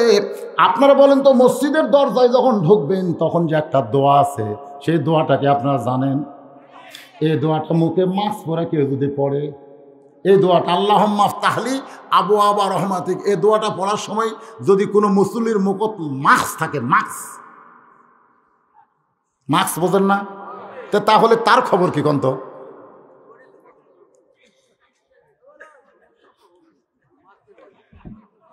না না, মুখত মাস্ক পরাই দোয়া পড়তেছে, মুখত মাস্ক রাইখা এই দোয়া যারা পড়িছে তারকে খবর কি? فليعبدوا رب هذا البيت الذي أطعمهم من جوع وآمنهم من خوف। এই ঘরের মালিকের যারা গোলামি করবে, এই মসজিদ ঘরের মালিকের যারা গোলামি করবে, আল্লাহ বলেছেন তাদের দুইটা পুরস্কার সঙ্গে সঙ্গে দেওয়া হবে। এক নম্বর পুরস্কার হলো তাদের রিজিকের কোনো পেরেশানি থাকবে না, আর দুই নম্বর পুরস্কার যাবতীয় ভয় থেকে আল্লাহ থেকে পুরাপুরি নিরাপত্তা দিবে। বিশ্বাস করা লাগবে করোনার কোনো ক্ষমতা নাই, ক্ষমতার মালিক হচ্ছে আমার আল্লাহ। আল্লাহুম্মা আফতাহলি আবওয়াবা রহমাতিক। এই দরজাটা কিসের দরজা? গজবের না রহমতের? তো করোনা কি রহমত না গজব? তাহলে গজবের চিহ্ন মুকুট দিয়ে আপনি রহমতের দরজা ঢুকতেছেন, তার মানে আপনি বিশ্বাস করতেছেন না। আপনারা বলেন তো কোন পায়ে ঢুকবেন? জোরে কান, কোন পায়ে? আওয়ামী লীগ ঢুকবে কোন পায়ে? বিএনপি, জামাত ইসলাম, তবলিগ। তাহলে বোঝা গেল বারে আপনারা 14 দল 20 দল করবেন, কিন্তু মসজিদ ঢোকার সময় সবাই কয় দল? রাখাল ডান পায়ে ঢোকে, সামনে কাতারে যখন যাবার চায় প্রত্যেকটা সাহাবী নড়ে সরে রাখালকে যাওয়ার রাস্তা করে দেয়। রাখাল মনে মনে কয়, আল্লাহ এতদিন বারান্দার থেকে মনে করলাম ভিতরে দামি দামি, আজকে ভিতরে ঢোকে দেখতেছি আমিও যা এরাও তাই। এতদিন বাহির থেকে মনে করেছিলাম আমি কম দামি রাখাল আর ভিতরে দামি দামি সাহাবী, কিন্তু আজকে ভিতরে ঢুকে দেখতেছি এরাও যা আমিও তাই। আপনারা বলেন তো এটা ভিতরে না ঢুকলে বোঝা যায়? আমি ভিতরে ঢুকে দেখছি ডান পাশে আওয়ামী লীগ, বাম পাশে বিএনপি, মাঝখানে জামাত ইসলাম। আমি নিজের চোখে দেখছি। তো ডান পাশে আওয়ামী লীগ মানে কি? স্বাধীনতার শক্তি। আর বাম পাশে বিএনপি মানে স্বাধীনতার ঘোষক। আর মাঝখানে জামাত মানে স্বাধীনতার শত্রু। এখন জামাত ইসলাম চিন্তা করতেছে, ওরে বাবা এরা দুইজন হলো স্বাধীনতার, আমি হচ্ছি বিরুদ্ধে, আমি একটু 4 আঙ্গুল পিছনেই থাকি। এই মনে করে 4 আঙ্গুল পিছনে আছে। আওয়ামী লীগ পিঠে হাত দিচ্ছে, আওয়ামী লীগ পিঠে হাত দিয়ে বলতেছে, কে ভাই তুই কাতার চিনিস না? চিনি তো, তুই পিছনে থাকিস কেন, সামনে আয়। বলে আমি, এই কি কইলি? তুই কিসের জামাত, আমি কিসের আওয়ামী লীগ, তুই কিসের বিএনপি? বাহিরে আমরা 14 দল 20 দল করতে পারি, কিন্তু আল্লাহর ঘরের মধ্যে ঢুকলে কোনো দলাদলি চলবে না, সমস্ত মুসলমান এক কাতার হতে হবে। জোরে কোন কথা ঠিক কিনা? তার মানে বোঝা গেল বাহিরে আর ভিতর দুইটা এক না। এসপি সাহেব সামনে কাতারে গিয়া দেখে আর একজন মুসল্লি ছাড়া সামনে কাতার পুরা হচ্ছে না। এখন সামনে কাতারে আর একজন মুসল্লি লাগবে। এসপি তাকায় দেখে মসজিদের দরজা চৌকিদার খাড়া হয়ে আছে।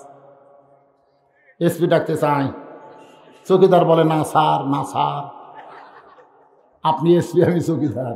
এসপি বলতে চায়, চৌকিদার বলে, না স্যার, আসবি না?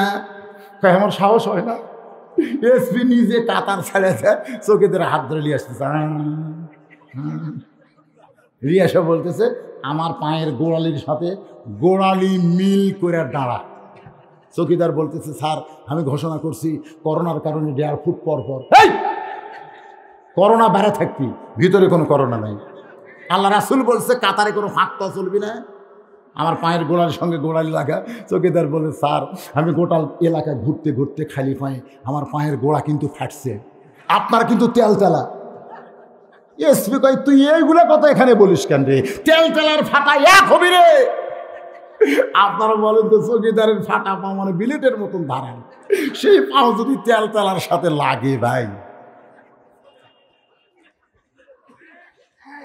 স্বামী স্ত্রী যখন বিছানায় ঘুমাতে যাবেন, যদি স্বামীর পাও ফাটা হয় আর বউয়ের পায়ে যদি কোনো সময় রাত্রে একবার ঘষ্টন লাগে, বউ কিন্তু ল্যাপ ছেড়া লাভ দুটা বলবে, মহারণা মাপ দিলাম, তুমি ল্যাপ পাল্টাও। ধরে কোন কথা ঠিক? এই জন্য স্বামী স্ত্রীর নিয়ম হলো ঘুমানোর আগে মেসওয়াক করা, আর ঘুমানোর আগে পায়ের ফাটা পায়ে একটু ভ্যাজলিন দেওয়ার দরকার আছে না নাই? আমার মায়েরা যারা পর্দার অন্তরালে মনে মনে চিন্তা করতেছে, হুজুর আমাদের ওয়াজ করবে না? ও মা, কিছুক্ষণ পরে আর মাত্র 5 মিনিট পরে আপনাদের দারুণ কিছু ওয়াজ আছে মা, একটু ধৈর্য নিয়ে বসে থাকেন। রাকাল যাইতে যাইতে একেবারে সামনে কাতারে। জোরে কোন কাতারে? মেহরাব বরাবর বসার আগেই 2 রাকাত নামাজ পড়া লাগবে। সেই নামাজকে বলা হয় দুখুলুল মসজিদ। দুখুলুল মসজিদ ফজরের 2 রাকাত সুন্নত। রাখাল নামাজ আদায় করে খুব মনোযোগ দিয়ে শুনবেন, 5 ওয়াক্ত নামাজের মধ্যে 12 রাকাত সুন্নত আমাদের পড়তে হবে। 5 ওয়াক্ত নামাজে কয় রাকাত? 12 রাকাত। জোহরের আগে 4 রাকাত, জোহরের পরে 2 রাকাত, মাগরিবের পরে 2 রাকাত, ইশার পরে 2 রাকাত, আর ফজরের আগে 2 রাকাত। এই সর্বসাকুল্যে কয় রাকাত? আল্লাহ রাসূল বলেছেন এই 12 রাকাত সুন্নতের মধ্যে সবচাইতে বেশি গুরুত্ব হলো ফজরের 2 রাকাত সুন্নাত। সুবহানাল্লাহ কোন না কেন? ফজরের 2 রাকাত সুন্নতকে বলা হয়েছে কারিবুল ওয়াজিব, ওয়াজিবের নিকটবর্তী। এখন রাখাল 2 রাকাত সুন্নত পড়ে চুপটি করে বসে আছে, মনের মধ্যে বড় আশা, আজকে দুনিয়ার আশা আল্লাহ আমার পুরা করবে।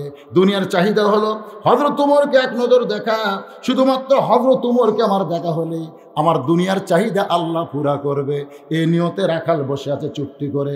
এমন সময় একজন সাহাবী মসজিদের মধ্যে ঢুইকা দেখে জায়গা দখল। যে সাহাবী মসজিদের মধ্যে ঢুইকা দেখতেছে জায়গা দখল, ওই সাহাবীর নাম হলো ওসমান গনি। জোরে বলেন নাম কি? জায়গা তো আছে মসজিদে, কিন্তু ওসমান গনি দেখতেছে জায়গা দখল। জায়গা দখল বলার পিছনে কারণ হলো আল্লাহর নবী বলেছেন আমি যখন ইমামতি করব, আমি বরাবর যিনি দাঁড়াবে তার নাম হলো আবু বকর। একটু মনোযোগ দিয়ে শুনবেন। আবু বকর যখন ইমামতি করবে, আবু বকর বরাবর যিনি দাঁড়াবে তার নাম হলো হযরত ওমর। ওমর যখন ইমামতি করবে, ওমর বরাবর পিছনে যে দাঁড়াবে তার নাম হলো ওসমান। ওসমান গনি যখন ইমামতি করবে, ওসমান বরাবর যিনি পিছনে দাঁড়াবে তার নাম হলো হযরত আলী। আর আলী যখন ইমামতি করবে, আলী বরাবর পিছনে। রাসূল আর কথা বলতেছেন না। সাহাবীর বলে রাসূলুল্লাহ হযরত আলী যখন ইমামতি করবে, আলী বরাবর পিছনে কে দাঁড়াবে? রাসূল বললেন মা ইয়ান্তিকু আনিল হাওয়া ইন হুয়া ইল্লা ওয়াহয়ুন ইউহা। আমি নবী বলতে পারি না যতক্ষণ পর্যন্ত আল্লাহ না বলায়। এই কথার দ্বারা নবী বুঝাইলেন হযরত আলী পর্যন্তই হলো খোলাফায়ে রাশেদা। তাহলে হযরত ওমর যখন ইমামতি করবে, ওমর বরাবর পিছনে কে দাঁড়াবে? জোরে কান কে? কিন্তু আয়েশা দেখে জায়গা দখল। জায়গা দখল মানে একজন বসে আছে, যিনি বসে আছে তিনি কে? ওসমান গনি। চিন্তা করতেছে রাসূল বলেছেন কেউ যদি মসজিদে কোনো জায়গা দখল করে, সে আপন ইচ্ছায় যদি জায়গা না ছাড়ে, তাহলে তাকে জোর করে জায়গা ছাড়ানো যাবে না, কারণ মসজিদের মালিক কে? আরো জোরে। যদি সে ইচ্ছা করে ছাইড়ে দেয় সেটা ভিন্ন কথা, কিন্তু জোর করে তাকে সরানো যাবে না। ওসমান গনি রাখালের পাশে ফাঁকা জায়গা দেখে ওই জায়গায় 2 রাকাত ফজরের সুন্নত নামাজ আদায় করে। কিতাবের মধ্যে আছে ওসমান গনি রাখালের দিকে 3 বার তাকালেন। জোরে কোন কয়বার? তাকানটা কিরকম?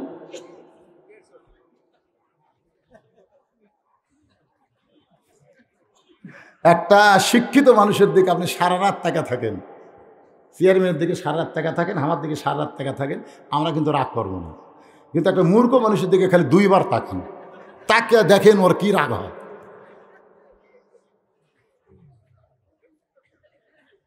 যেই 3 বার কেবল চোখ দিছে, রাখালছে এই মিয়া বারবার কি দেখো আমার দিকে। ওসমান গনি ভয় ঠেলা লাভ দৌড়ছে। আল্লাহ রাসূল বলেছেন আমার যত সাহাবী সবচাইতে নরম কলিজার সাহাবী হলো 2 জন, আবু বকর আর ওসমান। জোরে কোন সুবহানাল্লাহ। রাখাল যে বলছে এই মিয়া বলার পেছনে কারণ হলো রাখাল যে চাকরি করে, এই চাকরিতে নরম ভাষা চালু আছে। রাখালের চাকরি বোঝেন না? আপনি কি কোনোদিন রাখালি করছেন? গরু ছাগল কোনোদিন মাঠে গেছেন? যদি আপনার গরু ছাগল ঘাসের মধ্যে ঘাস খাওয়া বোঝেন না, সাইডে আবাদ আছে, আবাদের দিকে তো গরু ছাগল যায়। আপনি যদি বলেন বাবা গরু ওদিকে যাস না বাবা, আপনি এরকম মধুর সুরে কোন, গরু আপনার কথা শুনবেই না। আর যদি এই গরু এই লাঠি দেখ, গরু কিন্তু মানুষের চাইতে বেশি শোনে। ঠিক কিনা বলেন? আল্লাহ রাসূল বলেছেন প্রত্যেকটা অভিভাবককে আল্লাহ রাখালের দায়িত্ব দিয়ে দুনিয়াতে প্রেরণ করেছে। প্রত্যেকটা অভিভাবককে আল্লাহ রাখালের দায়িত্ব দিয়ে প্রেরণ করেছে। হয়তো আপনি বলবেন হুজুর আমার তো কোনো গরু ছাগল নাই, তাহলে আমি কার উপর রাখালি করব? আপনি চোখ বন্ধ করে দেখেন আপনার আছে? চোখ বন্ধ করে দেখেন ৪৫ বছরের একটা গাভী আপনার বাড়িতে আছে, গাভীর বয়স হলো ৪৫। আমি কিন্তু বলতেছি চোখ বন্ধ করে দেখেন, একটু চিন্তা করে দেখেন ২২ বছরের একটা আড়িয়া গরু আপনার বাড়িতে আছে, ২২ বছরের আড়িয়া। ১৭ বছরের একটা বকনা আছে। আপনারা বলবেন হুজুর ইয়ার কি মারতেছেন, আমার তো এগুলা নাই। আমি বলবো ৪৫ বছর যার বয়স বলছে সেইটা হলো আপনার বউ। মনে করেন গাভী হচ্ছে আপনার বউ, আর আড়িয়া হচ্ছে আপনার ছেলে, আর বকনা হলো আপনার মেয়ে। রূপ করতে বুঝার লাগবে না। এক হালি কলা যদি ১ টাকা হয় ১০ হালির দাম কত? এক হালি কলা যদি ১ টাকা হয় ১০ হালির দাম কত? আপনার যদি কোন হুজুর কি কলা, এগুলা কলা করত বুঝাচ্ছি, আপনি হিসাব করে এক হালি ১ টাকা হলো ১০ হালি কয় টাকা? এই বোঝা লাগবে তো। গাভী মানে ৪৫ বছরের আপনার বউ, আড়িয়া মানে ২২ বছরের বেটা, বকনা মানে ১৭ বছরের মেয়ে। এখন এই তিনটার উপর আপনার রাখালি করা লাগবে, রাখালি। আপনি দেখেন তো আপনার ২২ বছরের ছেলে সারাদিন যে পোশাক পরে, সারাদিন এ পোশাকটা মুসলমানের না বেঈমানের দেখার দরকার আছে না নাই? আছে না নাই? এমন টাইট ফুল প্যান্ট পরছে, ও যদি সারাদিন ঘরে পেশাব করে কেমনে? জোরে যখন খাড়া হয়ে পেশাব করে, আপনার সত্যি করে বলেন যারা খাড়া হয়ে পেশাব করেন, আপনার পেশাব কি নিংড়ে? নিংড়ে না। টপ টপ করে পড়া অবস্থায় ভিতরে মাল ঢুকে চেন আটকা দিলেন, তো চেন আটকা দেওয়ার পরে আর কি পড়া বন্ধ হবে? ওই টপ টপ করে পরে নিচকার জাঙ্গা ভিজে যাবি। আর জাঙ্গা ভিজে গেলে শোনেন, পেশাব ছোটবেলায় আমরা করেছি, পড়ার সঙ্গে সঙ্গে প্যাঁ করে একটা কান্না দিয়েছি। মা বুঝবার পারছে ছেলে আমার পেশাব করছে, আচ্ছা পেশাবের কাপড় টান দিয়ে শুকনা কাপড় দিছে, কারণ পেশাবের উপরে কোনো সন্তান থাকতে চায় না। তাহলে আপনি ২২ বছরে আড়িয়ে টপ টপ করে পেশাব করতেছে, জাঙ্গা ভিজে গেল, আপনি যে ওই পেশাব দিয়ে আসেন, ঘন্টার পর ঘন্টায় ভিজা জাঙ্গা এক সময় শুকা যায়। শুকা যাওয়ার পরে ওখানে একটা জীবাণু তৈরি হয়, এটা অনুবীক্ষণ যন্ত্র ছাড়া দেখা যায় না। অনুবীক্ষণ যন্ত্র দিয়ে দেখেন, খালি কিলবিল কিলবিল করতে করতে আপনার ওই যে পেশাব করছেন যে যন্ত্র দিয়ে, ওই যন্ত্রের আগায় একটা ছিদ্র আছে না নাই? ওই ছিদ্র দিয়ে ওই জার্মগুলো, ওই জীবাণুগুলো ভিতরে ঢুকতেছে। ঢুকতে ঢুকতে আপনার ওই যন্ত্রের গোড়ায় এসে চিকন চিকন রগ আছে, ওই রগের মধ্যে জীবাণুগুলো আক্রমণ করার পরে কিছুদিন পরে আপনি দেখতে পাবেন আপনার ওই ২২ বছরের আড়িয়ার গোড়া হয়েছে চিকন আগা মোটা বেলা মাছের মতন পড়ে আছে। এখন বিয়া করবার সালে আপনার আড়িয়া বলতেছে আমি তো সাহস পাই না, দেখি দেওয়ালের মধ্যে বিজ্ঞাপন খুঁজতেছে। আমি বললাম কি খোঁজো? বলে ইন্ডিয়ান হার্বালের বিজ্ঞাপন। এখন সেই বিজ্ঞাপনে লেখা আছে চিকনকে মোটা করবেন, বেঁকা সোজা করবেন, চিকন মোটা করবেন, খাটো লম্বা করবেন, ২ মাস একটা ওষুধ খান। আমি যুবকদের বলবো, রে যুবক, দাঁড়া পেশাব বন্ধ করো, বসে পেশাব করো। পেশাব করার পরে তোমরা পবিত্র হও। আল্লাহ নবী বলেছেন ওই ব্যক্তির কবরের সবচাইতে বেশি আযাব হবে যে পেশাব থেকে নিজকে পবিত্র করে না। কবর আযাব থেকে যদি মুক্তি চাও তাহলে মুসলমানের আড়িয়া ছেলেরা কোনোদিন দাঁড়া পেশাব করতে পারবে না। জোরে বলেন ঠিক। আপনার ১৭ বছর একটা মেয়ে আছে নাই? আল্লাহ রাসূলের ৯ বছর। এই মাইকের সাউন্ড এরকম হলো কেন? চনচন করে কেন? মাত্র ৯ বছরের মেয়ের নাম হলো ফাতেমা। রাখালি কেমনে করে দেখেন, নবীর কাছ থেকে শেখেন। নবী ঘরের মধ্যে ঢোকা থেকে ফাতেমা হাতের মধ্যে 2টা চুড়ি দিয়ে মুচকি মুচকি হাসতেছে। ৯ বছরের মেয়ে হাতে চুড়ি দিয়ে হাসবে না? আমরা হলে কি করতাম? মা দেখি তোমার চুড়ি পরে তোমার কেমন লাগতেছে মা। নবী ঘরের মধ্যেই ঢুকলেন না, নবী বারান্দায় দাঁড়িয়ে থাকলেন। ফাতেমা চমকে গেল, যেই বাবা ঘরের দরজা পর্যন্ত এসে ঘরের মধ্যে ঢুকলো না, এ বাবা কোথায় গেল? বাইরে গিয়ে দেখে নবীর চোখ দিয়ে দর দর করে পানি পড়তেছে। নবীর মেয়ে ফাতেমা বলে, বাবা ঘরের মধ্যে না ঢুকে বারান্দায় কাঁদেন কেন? আল্লাহ নবী বললেন, ফাতেমা যে দুনিয়াতে সাজবে মা, আল্লাহ তার আখেরাতের শ্বাস কমায়া দিবে। বেশি ওয়াজ করা লাগে নাই, যে দুনিয়াতে সাজবে মা, আল্লাহ তার আখেরাতের শ্বাস কমায় দেবে। সঙ্গে সঙ্গে ফাতেমা হাতের চুড়ি খুইলা মাটির ফাইলা দিলেন। যেই 2টা চুড়ি খুলে ফাইলা দিছে, নবী দৌড়ে গিয়া চুড়ি 2টা করে জামার পকেটের মধ্যে ঢুকাইলেন। ফাতেমা বলে, বাবা যেই ছুরি হাতে দেওয়ার কারণে আপনি বারান্দায় দাঁড়িয়ে কাঁদতেছিলেন, সেই ছুরি ফাইলা দিলাম, আপনি করে কেন পকেটের মধ্যে ঢুকালেন? আল্লাহ নবী বলে, ফাতেমা তুই একটু আমার কাছে আয় তো মা। যেই 9 বছরের মেয়ে ফাতেমা, সঙ্গে সঙ্গে ফাতেমার হাতে নবী একটা চুমা দিলেন। ফাতেমার কপালে একটা চুমা দিয়ে বললেন, মা একদিন তোর নাকে ফুল পরাইয়া দিব, তোর কানে দুল পরাইয়া দিব, তোর গলায় মালা পরানো হবে। ফাতেমা বলতে যে কবে কবে কবে?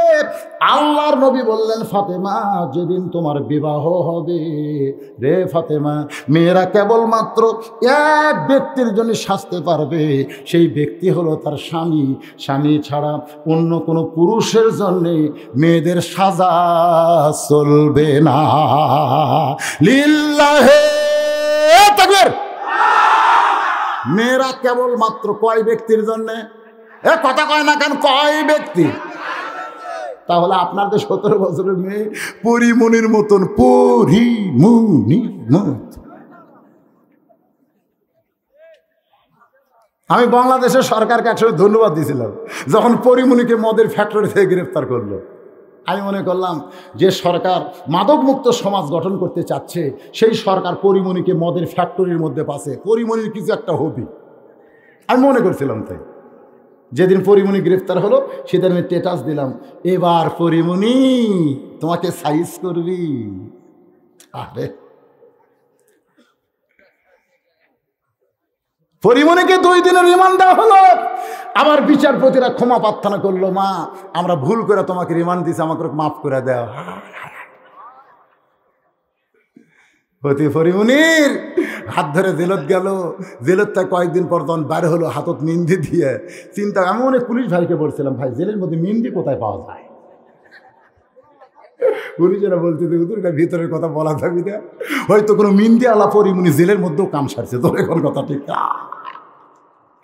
পরিমণি যখন জেল থেকে বাইরে আসলো, আমরা মনে করলাম জেলের মধ্যে থেকে মানুষ কিছুটা ভালো হয়ে বাইরে আসে। ওরে বাবা, জন্ম দিবসে লুঙ্গি ড্যান্স মারলো। তোর এখন কি ড্যান্স? লুঙ্গি ড্যান্স বোঝেন? আপনাদের গ্রামগঞ্জের লোক ধানের খেতে ঘাস লিরাই, এইরকম মাল কাঁচা দিয়ে পরিমণি ড্যান্স মারলো। এই মুসলমানেরা, 90% মুসলমানের দেশের মাননীয় প্রধানমন্ত্রীর কাছে আমি বলতে চাই, নারী জাতির সম্মান যদি হেফাজত করতে চান তাহলে পরিমণির মতন পাগলিকে জেলখানায় বন্ধ রাখতে হবে। জোরে কোন কথা ঠিক কিনা? এরা বাহিরে থাকলে আমাদের যুবকদের চরিত্র, আমাদের ওয়াজ দিয়ে কোনোদিন ভালো রাখা সম্ভব। আমার মায়েরা, বোনেরা যারা পর্দার অন্তরালে, নবী যখন বললেন মেয়েদের মাত্র 4টি আমল করা লাগবে, একটু মনোযোগ দিয়ে শোনেন। আমি মা বোনদের জন্য 5টা মিনিট যদি ওয়াজ করি, আপনাদের সমস্যা আছে? গভীর রাত্রে নবী ঘুম থেকে চেতন পেলেন। চেতন পায়ে দেখে খাদিজাতুল কুবরা নবীর হাত ধরে কাঁদতেছেন। নবীর হাতটা ধরে যখন কান্দে, আল্লাহ নবী বলেন, খাদিজা আমি ঘুমায় গেছি কিন্তু আপনি কান্দেন কেন? খাদিজা বলতেছে, রাসূলুল্লাহ 63 বছর বয়স হয়ে গেল, যে কোনো সময় আমার মৃত্যু হবে। ওগো নবী, আমি মরে যাচ্ছি, আমার কোনো খুশির খবর কি আপনার কাছে নাই? আল্লাহ নবী বললেন, খাদিজা এই দুনিয়াতে 10 জন পুরুষকে আল্লাহ জান্নাত দিয়েছেন, জান্নাতের সার্টিফিকেট দিয়েছেন। 10 জন নারীকে আল্লাহ জান্নাতের সার্টিফিকেট দিয়েছেন। পুরুষের মধ্যে 1 নম্বর আবু বকর, আর নারীদের মধ্যে 1 নম্বর হলো খাদিজাতুল কুবরা। সুবহানাল্লাহ বলেন। সঙ্গে সঙ্গে মা খাদিজা দাঁড়ায় মুচকি মুচকি হাসতেছে। রাসূল বলে, খাদিজা হাসো কেন? বলে, হাসার কারণ হলো 1 নম্বর জান্নাতি। আল্লাহ রাসূল বলেন, খাদিজা পুরুষের মধ্যে 2 নম্বর ওমর, 3 নম্বর ওসমান, নারীদের মধ্যে শুধু আপনি 1 নম্বর। 2 নম্বর কে হলে ভালো হয়? খাদিজা বলতে, হুজুর 2 নম্বর আমার কন্যা ফাতেমাকে দিলে ভালো হয়। আল্লাহ রাসূল বললেন, আপনার কন্যা হলো 4টা। জোরে কোন কয়টা? 4টা কন্যা, কুলসুমা, জয়নাব, রোকেয়া, তারপরে ফাতেমা। আপনি কুলসুমার কথা না বলে, জয়নাবের কথা না বলে, আপনি রোকেয়ার কথা না বলে আপনি ফাতেমার কথা কেন বলতেছেন? খাদিজা বলতেছে, রাসূলুল্লাহ আপনি বাবা, আপনি বুঝবেন না কোন সন্তান কেমন, এটা মা বুঝতে পারে। বাবা আনন্দে মাতিয়া সাগরে ভাসাইয়া সেই যে চইলা যায় খবর লয় না। মাজন ধরিয়া উদরে কতই কষ্ট করে 10 মাস পরে পায় প্রসবের বেদনা। এমন দরদি ভবে কেউ হবে না আমার মা, মা গো। মনে আছে ওসমান গনি লাভ দিয়ে উঠছে, মনে আছে না ভুলে গেছেন?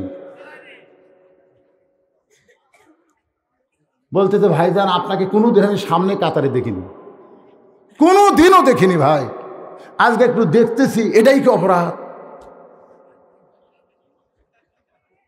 ওসমান গনি বলো ভাই আপনি যে সামনে কাতারে আইছেন আপনার পরিচয় কি? রাখাল চিল্লায় বলে সামনে কাতারে আসলে পরিচয় দিয়ে আসা লাগে। ওসমান গনি কয় খালি মেকাতেরা বোঝেন কেন? কুল্লু মুসলিম মনে খোয়া, প্রত্যেকটা মুসলমান ভাই ভাই, আপনি আমার ভাই, আপনার একটা পরিচয় জানার অধিকার কি আমার নাই? রাখাল বলতেছে আমি বারান্দাত নামাজ পড়ি, আমার পরিচয় হলো বারান্দাত। আমি রাখাল, উঠ দুম্বা চড়াই, আমি সামনে কাতারে আইছি দেখার জন্যে। আজকে দেখা হয়ে গেলে আমার ঠেকাও পড়ে নাই, আর কোনোদিন আমি সামনে কাতারে আসবো না। ওসমান গনি বলতেছে ভাইজান আপনি দেখা হলে আর কোনোদিন আসবেন না, আপনার দেখা হবে তার গ্যারান্টি আছে? রাখাল চমকাটা কি পাগলের মতন কথা, গ্যারান্টি থাকবে না কেন? ওসমান গনি কান্দের বলে ভাইজান কয়েক বছর হলে সামনে কাতারে নামাজ পড়ি, এখন পর্যন্ত আমি দেখতে পেলাম না। কয়েক বছর থেকে সামনে কাতারে নামাজ পড়ি, এখন পর্যন্ত দেখতে পাইলাম না, আর তুমি একদিন এসেই দেখতে পাইবা, এই গ্যারান্টি তোমার কোন জায়গায়? রাখাল বলতেছে কয়েক বছর হলে নামাজ পড়ো, তুমি সামনে কাতারে দেখতে পাও না কেন? তোমার চোখের মনে হয় সমস্যা আছে। ওসমান গনি যাকে দেখতে চাই তিনি হলেন নামাজের মালিক আল্লাহ। আপনার বলেন তো ওসমান গনি যাকে দেখতে চাই তিনি কে? আল্লাহ দেখার কথা রাসূল বলেছেন আনতা আবুদুল্লাহ কান্নাকা তারাহু ফাইল্লাম তাকুন তারাহু ফাইন্নাহু ইয়ারাকা।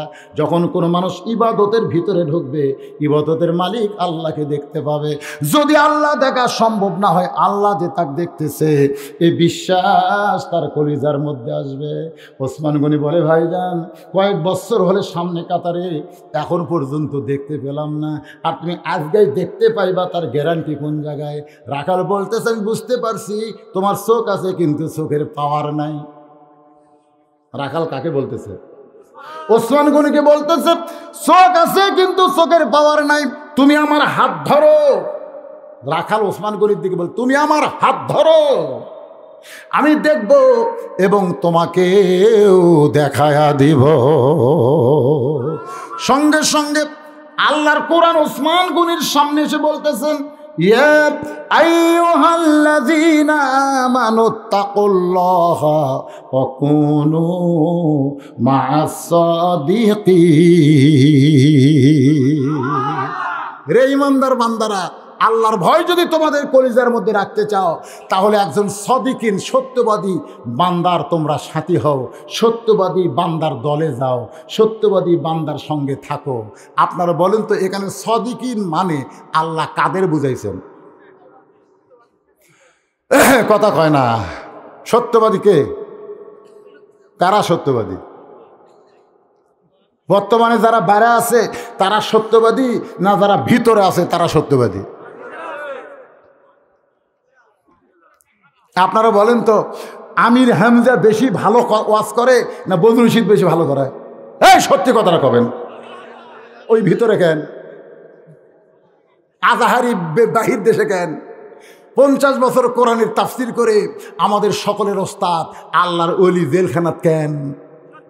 এই কথা কন না কেন? কথা কন না কেন?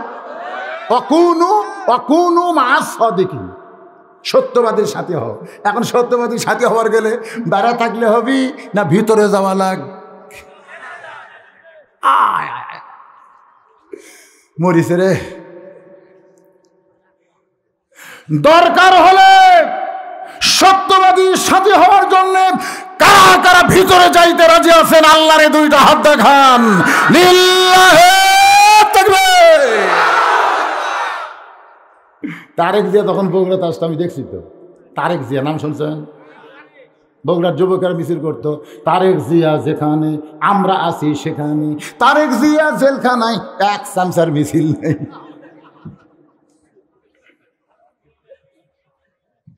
তারেক জিয়াকে একবার জেলখান থুছিল না ফখরুদ্দিন সরকার, মনে আছে না নাই? থুছিল। আর কোনো মিছিল আছিল? নেতা আছে যেখানে আমরা আছি সেখানে, নেতা যখন জেলখানায় এক চামচার মিছিল নেই। আপনারা বললেন দরকার হলে ভিতরে যাব, হাত তুলে বললেন। এটা মুখের কথা না অন্তরের কথা? আসেন একটু মনোযোগ দিয়ে শোনেন। ওসমান গনি কার হাত ধরছে? রাখালের হাতটা ধরে মনে মনে বলতেছে, আল্লাহ আমার যোগ্যতা দিয়ে আজ পর্যন্ত তোমাকে দেখতে পেলাম না, কিন্তু এমন একজন মানুষ পাইছে আল্লাহ যে নিজেও দেখবে এবং আমাকেও দেখায়া দিবে। ওসমান গনি মুচকি মুচকি হাসে আর আল্লাহর কাছে শুকরিয়া আদায় করে, আল্লাহ আজকে নিজেও দেখবে এবং আমাকেও দেখায় দিবে। রাখালের হাত এরকম চাইপা ধরে বসে আছে ওসমান গনি। কিছুক্ষণ পরে যখন জামাতের সময় হয়েছে, একটা হলো নামাজের সময় আর একটা হলো জামাতের সময়। আপনারা বলেন তো, ফজরের সময় হলেই কিন্তু আজান হয়, কিন্তু জামাতের সময় কিন্তু আজানের সাথে হয় না, কমপক্ষে 20 মিনিট আধ ঘন্টা পরে হয়। জোরে কোন কথা ঠিক কি না? এখন যেই মাত্র জামাতের সময়, সঙ্গে সঙ্গে মুয়াজ্জিন আকামত শুরু করেছে। মুয়াজ্জিন যখন আকামত দেয়, এমন সময় মেহরাবের মধ্যে হযরত ওমর ঢুকতেছে। একটু মনোযোগ দিবেন। যখন মুয়াজ্জিন আকামত দেয় তখন হযরত ওমর মেহরাবের মধ্যে ঢুকতেছে কোন দিক দিয়া? বর্তমানে ইমাম ঢোকে মসজিদের দরজা দিয়া, কিন্তু যখন কোরআনের রাষ্ট্র চালু হবে তখন ইমামকে দরজা দিয়া ঢোকা লাগবে না। মেহরাব বরাবর ওই পারে একটা দরজা থাকবে আর দরজার ওই পারে একটা রেস্টরুম থাকবে, কারণ ইমাম শুধু মসজিদের ইমাম না, ইমাম হলো সমাজের একজন নেতা। তাহলে নেতা ব্যক্তি যদি ইমাম হয় তার জন্য আলাদা একটা কিছু ব্যবস্থা দরকার আছে না নাই? জোরে আছে না নাই? উমর ফারুক শুধু ইমাম না, অর্ধ পৃথিবীর খলিফা। যেই মাত্র মুয়াজ্জিন আকামত শুরু করেছে, উমর ফারুক মেহরাবের মধ্যে ঢুকছে। মুয়াজ্জিন যেই মাত্র বলতেছে কদ কামাতিস সালাহ, কদ কামাতিস সালাহ, সঙ্গে সঙ্গে রাখাল আল্লাহু আকবার। রাখাল যে আল্লাহু আকবার কইছে, ওসমান গনি এতক্ষণ হাত ধরে ছিল, এবার হাত ছাড়া দিয়ে বলতেছে, ভাই কি হলো? রাখাল কি হয়েছে? ওসমান গনি বলতেছে, ইমাম ভুল করলে মানুষ লোকমা দেয়। ইমাম এখন পর্যন্ত মুয়াজ্জিনের আকামতি শেষ হয় নাই, আর তুমি আল্লাহু আকবার লোকমা দিলা। রাখাল বলতেছে, এই জন্যই তো তুমি কানা, এই জন্যই তুমি দেখতে সে দেখতে পাও না। আমি কি জন্যে লোকমা দিলাম নিয়ে তুমি জানো না?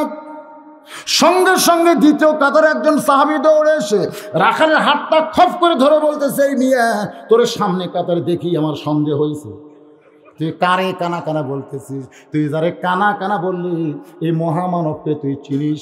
এই মহামানবকে তুই চিনিস? এই ব্যক্তি হলো আল্লাহ নবীর ডবল জামাই ওসমান গনি। যেই বলছে এই যে ব্যক্তিরা তুই কানা কানা কইলি না, এই ব্যক্তি হলো নবীর ডবল জামাই ওসমান গনি। এখানে হাজি সাহেবেরা নাই? হাজি সাহেব মুরব্বী হজ করছেন? হজ করছেন? হজ হজ আচ্ছা, আপনি কিছুই শোনেন না এখন পর্যন্ত বসে থেকে, এত রাত পর্যন্ত বসে আসুন।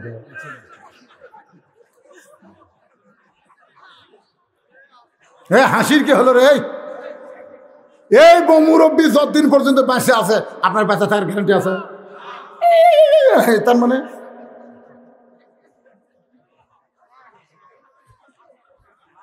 এখানে হাজি সাহেব কেউ নাই? ও চেয়ারম্যান সাহেব, আপনি তো হজ করছেন, কোন সনে গেছিলেন ভাই? ওরে বাবা, ডবল হাজি রে! সোহান আল্লাহ, সোহান আল্লাহ। 8 সালেও গেছে, 15 সালেও গেছে। আল্লাহ রাসূলের রওজার পাশে মদিনার সবচাইতে বড় গোরস্থান, যে গোরস্থানের নাম হলো জান্নাতুল বাকি। যে জান্নাতুল বাকির মধ্যে হাজার হাজার সাহাবী ঘুম পাড়তেছে। সুবহানাল্লাহ কন না কেন? হাজার হাজার সাহাবী। সাহাবী আপনার বোধের বাংলাদেশে কোনো সাহাবী আছে? এই সবগুলো মাজার আছে, অধিকাংশ মাজারই ভুয়া। বাংলাদেশের অধিকাংশ মাজারই ভুয়া। আমি দেখলাম একটা মাজারের নাম হলো লেদা শাহ, লেদা শাহ, আর একটা মাজারের নাম হলো ঘোড়া শাহ। আমি কইলাম লেদা শাহ ঘোড়া শাহ এই দুইটা কি মাজার? বলে একজন আল্লাহর ওলি ঘোড়ার চড়ে বেড়াতো, এই ঘোড়া মরছে, এই জন্য এটা হলো ঘোড়া শাহ। আর লেদা শাহ হলো ওই ঘোড়াইটি লাগিয়েছে, সেই জন্য এটা হলো লেদা শাহ।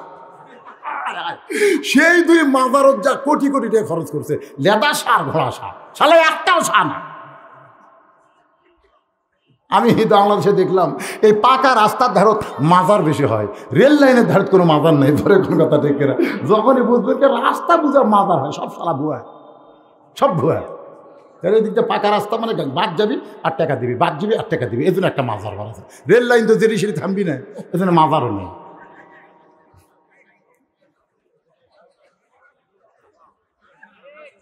আমার ভাই দেখছে হাজার হাজার সাহাবী জান্নাতুল বাকির দরজা পাড়ি দিয়ে সর্বপ্রথম যেই কবরটা পড়বে, এই কবরটাই হলো ওসমান গনির কবর।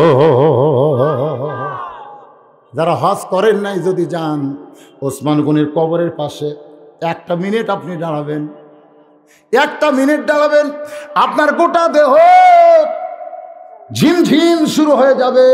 কারণ ওসমান গনির কবরের পাশে যখন দাঁড়াবেন, তখন বিশ্বাস করবেন মাত্র 2.5 হাত 3 হাত নিচে একটা জীবন্ত ওসমান গনি ঘুম পাড়তেছে। ওয়ালা তাকুলু লিমান ইউকতালু ফি সাবিলিল্লাহি আমওয়াতুন বাল আহইয়াউ ওয়ালাকিন লা তাশউরুন।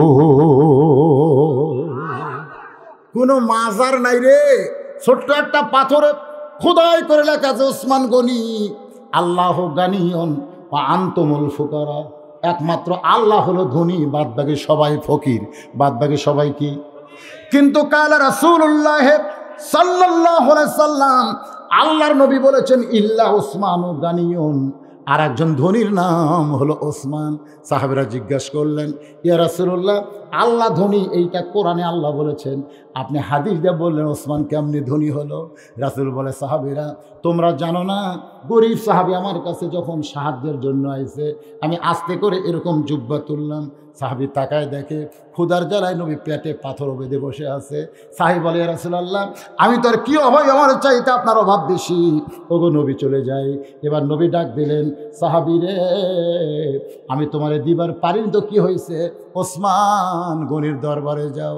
নবীর কথা মতো ওসমান গনির দরবারে গরিব গিয়ে দেখে সন্ধ্যার সময় ওসমান গনি বাতির আলো বেশি, সে আলো টাইনা টাইনা আলো কম করতেছে। গরিব মনে মনে কয়, এর চাইতে বেশি আলো আমার ঘরে জ্বলে, আমি কোনোদিন আলো কমাই না, এত কৃপণ আমারে কি দিবে? নবীর কাছে গিয়ে বলে, রাসূলুল্লাহ, আপনি দিবার পারবেন না ঠিক আছে, কিন্তু এমন কৃপণের কাছে আমারে কেন পাঠাইছেন? রাসূল বলে, তুমি কি তোমার অভাবের কথা কইছো? বলে, হুজুর কেমনে বলবো, সামান্য আলো বেশি, সে আলো যে কমায়। বলে, আবার ওসমানের কাছে যাও। পরদিন ওসমান গনির দরবারে গিয়ে সকালবেলায় দেখে ওসমান গনির যে বালিশে ঘুম পাড়ছে, ওই বালিশ ফাইটা থামান্য তুলা ঘরের মজায় পড়ে গেছে। এবার ওসমান গনি সেই তুলা খোটায় খোটায়া বালিশের খোলের মধ্যে ঢুকাচ্ছে। গরিব পায়, আল্লাহ রে, এর চাইতে বেশি তুলা যদি আমার ঘরে পড়তো, আমি শামটা দিয়ে ঝাড় দিয়ে ফেলে দিতাম। এত কৃপণের কৃপণ আমারে কি দিবে? নবীর কাছে গিয়া বলে, রাসূলুল্লাহ, আপনি দিবার পারবেন না ঠিক আছে, কিন্তু এমন কৃপণের কাছে আমারে কেন পাঠান? নবী বলে, তুমি কি তোমার অভাবের কথা কইছো? বলে, হুজুর যা দেখছি বলার পরিবেশ পাই নাই। আল্লাহ নবী বলেন, আবার যাও। পরদিন সকালবেলায় নবীর কথা ওসমান গনির দরবারে গিয়ে দেখে ওসমান গনি খালি গায়ে বসে আছে, আর ওসমান গনির কোলের মধ্যে একটা পাঞ্জাবি, সেই পাঞ্জাবি আলগা করে দেখে কয়েক জায়গায় পাঞ্জাবি ছিঁড়ে গেছে। ওসমান গনি ওই ছিঁড়া পাঞ্জাবি সেলাই করবে, কিন্তু সুঁয়ের মধ্যে সুতা ঢোকাবার পারতেছে না। এদিক দিয়ে সুতা এই দিকে যায়, এই দিকে যায়। গরিব মনে মনে কয় কোটি কোটি টাকার মালিক, হাজার জুব্বা নতুন বানাবার পারবে, দর্জির কাছে গেলে দর্জি সেলাই করে দিবে, কিন্তু সেই জুব্বা তুমি নিজেই সেলাই করবা। কৃপণের কৃপণ।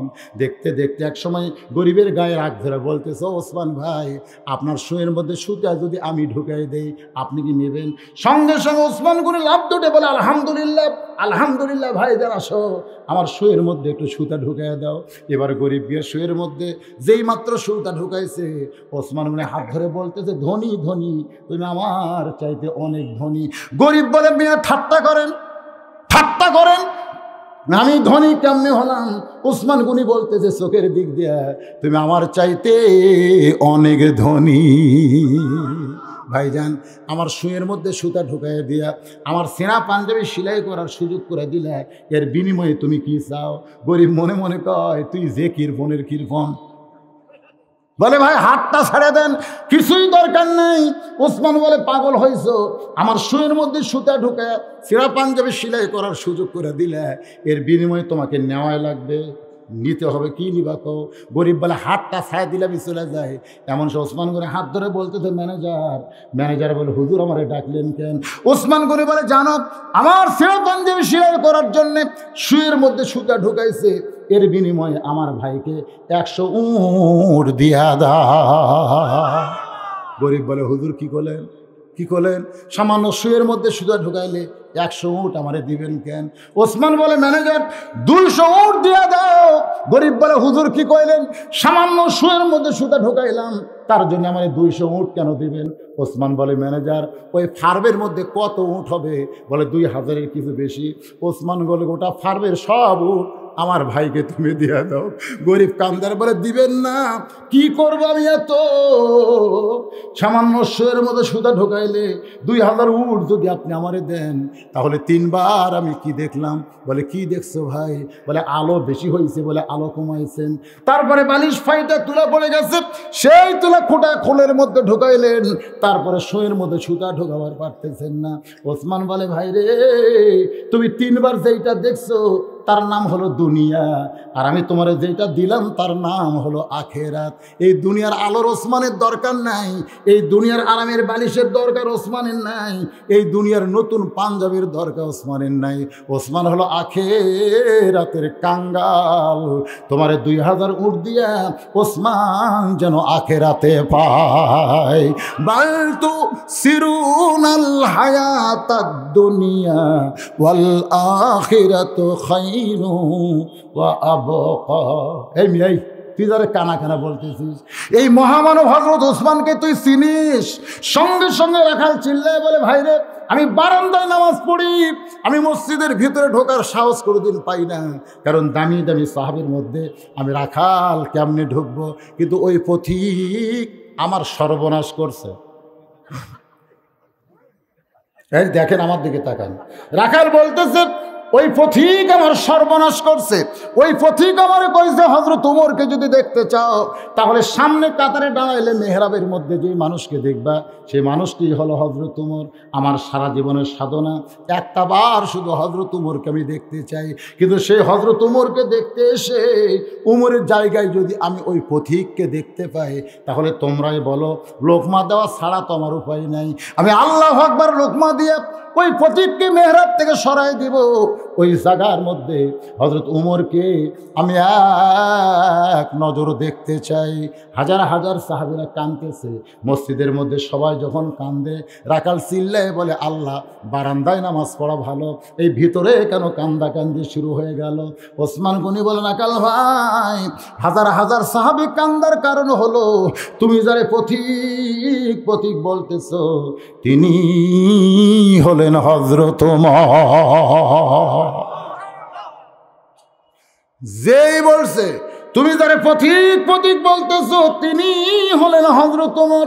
গাছের গোড়া কাটলে গাছটা যেমন ঠাস করে পড়ে যায়, রাখাল দৌড়ে গিয়া ওই মেহরাবের মধ্যে তেমন পড়ে কাটা মুরগির মতন ছটফট করে বলতেছে, ইয়া আমির আল মুমিনিন, আমি আপনাকে তওবা পড়াইছি, আমি আপনারে মুনাফিক কইছি, আমি আপনারে ভণ্ড কইছি, আমি অধম রাখালকে আপনি কিছুই বলেন নাই। ইয়া আমির আল মুমিনিন, আমি আপনাকে তওবা পড়াইছি, মুনাফিক কইছি, ভণ্ড কইছি, আপনি অধম রাখালকে কিছুই বলেন নাই। সঙ্গে সঙ্গে সমস্ত সাহাবীরা চিল্লায় বলে, এই পাগল কেমনে ঢুকলো, এই পাগল কোত্থেকে আসলো, কারে তওবা করাইছে, কারে মুনাফিক কইছে, কারে ভণ্ড কইছে, এই পাগল কোত্থেকে আসলো রে। সমস্ত সাহাবীরা যখন গজরে উঠছে, এমন সময় ওমর ফারুক বললেন, আতিউল্লাহ ওয়া আতিউর রাসূল ওয়া উলিল আমরি মিনকুম, আল্লাহর আনুগত্য করো, নবীর অনুসরণ করো। আমি যদি তোমাদের আমির হই, আমাকে তোমরা মানো। সমস্ত সাহাবী বলে 100 বার মানি, 1000 বার মানি। তাহলে তোমরা চুপ করো, তোমরা চুপ করো, মসজিদ কোনো হাট বাজার না, এতগুলো সাহাবী চিল্লাইতেছো কেন? তোমরা চুপ করো। আমারে তওবা পড়াইছে, আমারে মুনাফিক কইছে, আমারে ভণ্ড কইছে, এর বিচার হবে, এর বিচার হবে আল্লাহর আইন দিয়া।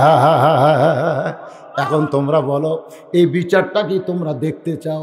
সাহাবীরা বলতেছি, আমির আল মুমিন আপনি বলেন কি? অবশ্যই বিচার দেখব। উমর ফারুক বললেন, আকামত যখন হয়ে গেছে, আকামত যখন হয়ে গেছে, তখন তোমরাই সিদ্ধান্ত নাও, আগে নামাজ হবে না আগে রাখালের বিচার হবে, তোমরাই সিদ্ধান্ত নাও। সমস্ত সাহাবীরা বলতেছে, আকামত যখন হয়ে গেছে তাহলে আগে নামাজ হবে, কারণ সব কিছুর আগে নামাজ, নামাজের পরেই সব কিছু। জোরে বলেন কথা ঠিক কি না? ফজরের 2 রাকাত নামাজ শেষ, ফজরের 2 রাকাত নামাজ শেষ, 2 ওয়াক্ত নামাজের সালাম ফিরাই নবী সাহাবীর দিকে মুখ ঘুরাই। একটা হলো ফজর আর একটা হলো আসর। খুব খেয়াল করবেন, কয় ওয়াক্ত? 5 ওয়াক্ত নামাজের 2 ওয়াক্ত নামাজের পরে কোনো সুন্নত নফল নাই। আপনারা খেয়াল করে দেখেন, মাগরিবের পরে সুন্নত নফল আছে না নাই? এশার পরে সুন্নত নফল বেতের আছে না নাই? তারপরে জোহরের পরে সুন্নত নফল আছে না নাই? কিন্তু ফজরের পরে, আসরের পরে, আপনারা বলেন তো, এই 3 ওয়াক্ত নামাজের পরে সুন্নত নফল আছে, আর 2 ওয়াক্ত নামাজের পরে নাই কেন? এই 2 ওয়াক্ত নামাজে নবী সাহাবীর দিকে মুখ ঘুরাই। ওমর ফারুক মুখ ঘুরাইলেন ঠিকই, কিন্তু বসে থাকলেন না, দাঁড়িয়ে গেলেন। সমস্ত সাহাবী তাকায় আছে যে আজকে রাখালের বিচার হবে। তওবা পড়ানোর কথা বলতেছে, মুনাফিকের কথা বলতেছে, ভণ্ডের কথা বলতেছে, যে ওমর রাস্তাতে গেলে শয়তান 40 দিন যায় না, আর সেই ওমরকে মুনাফিক ভণ্ড কয়। এই বেটার বিচার আজকে হবে কি দিয়া? আল্লাহর কোরআন দিয়া না ওমরের শক্তি দিয়া?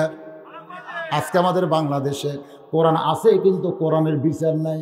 আমাদের বাংলাদেশের বিচারের অবস্থাটা কীরকম একটা দৃষ্টান্ত দেই। 7 বছর ধরে ওই কানসাটের ন্যাংরা আমের চাষ করতেছে আমাদের বগুড়ায়। কয় বছর? 7 বছর পরে গাছটা যখন মোটা তাজা হয়েছে, এবার জ্যৈষ্ঠ মাসে দেখছে আম পাকছে কিনা। গাছের গোড়াত গিয়ে দেখে পাকছে তো আম। একটা ছোট্ট ছেলে গাছের ডালে বসে ওই পাকা আম পাড়তেছে আর ব্যাগের মধ্যে ঢুকাচ্ছে। বাগানের মালিক বলে, আমি খাই নাই, আমার পরিবারের কেউ আম খাই নাই, আর তুই আমার গাছে চোর আম পাড়তেছিস, তোর বাপকে গিয়ে বিচার দিব, তোর বাপকে গিয়ে বিচার দিব। ছেলে খালি মুচকি মুচকি হাসে। বাগানের মালিক বলে, হাসিস কেন? তোর বাপকে গিয়ে বিচার দিব। ছেলে বলতে, চাচা কোথায় গিয়ে আমার বাপকে বিচার দিবেন? আমার বাবাও আর এক গাছত চড়ছে, আমার বাপকে কোথায় খুঁজবেন আপনি? খোঁজার দরকার নাই, তাকায় দেখেন ওই যে আপনার গাছত চড়ে বসে আছে।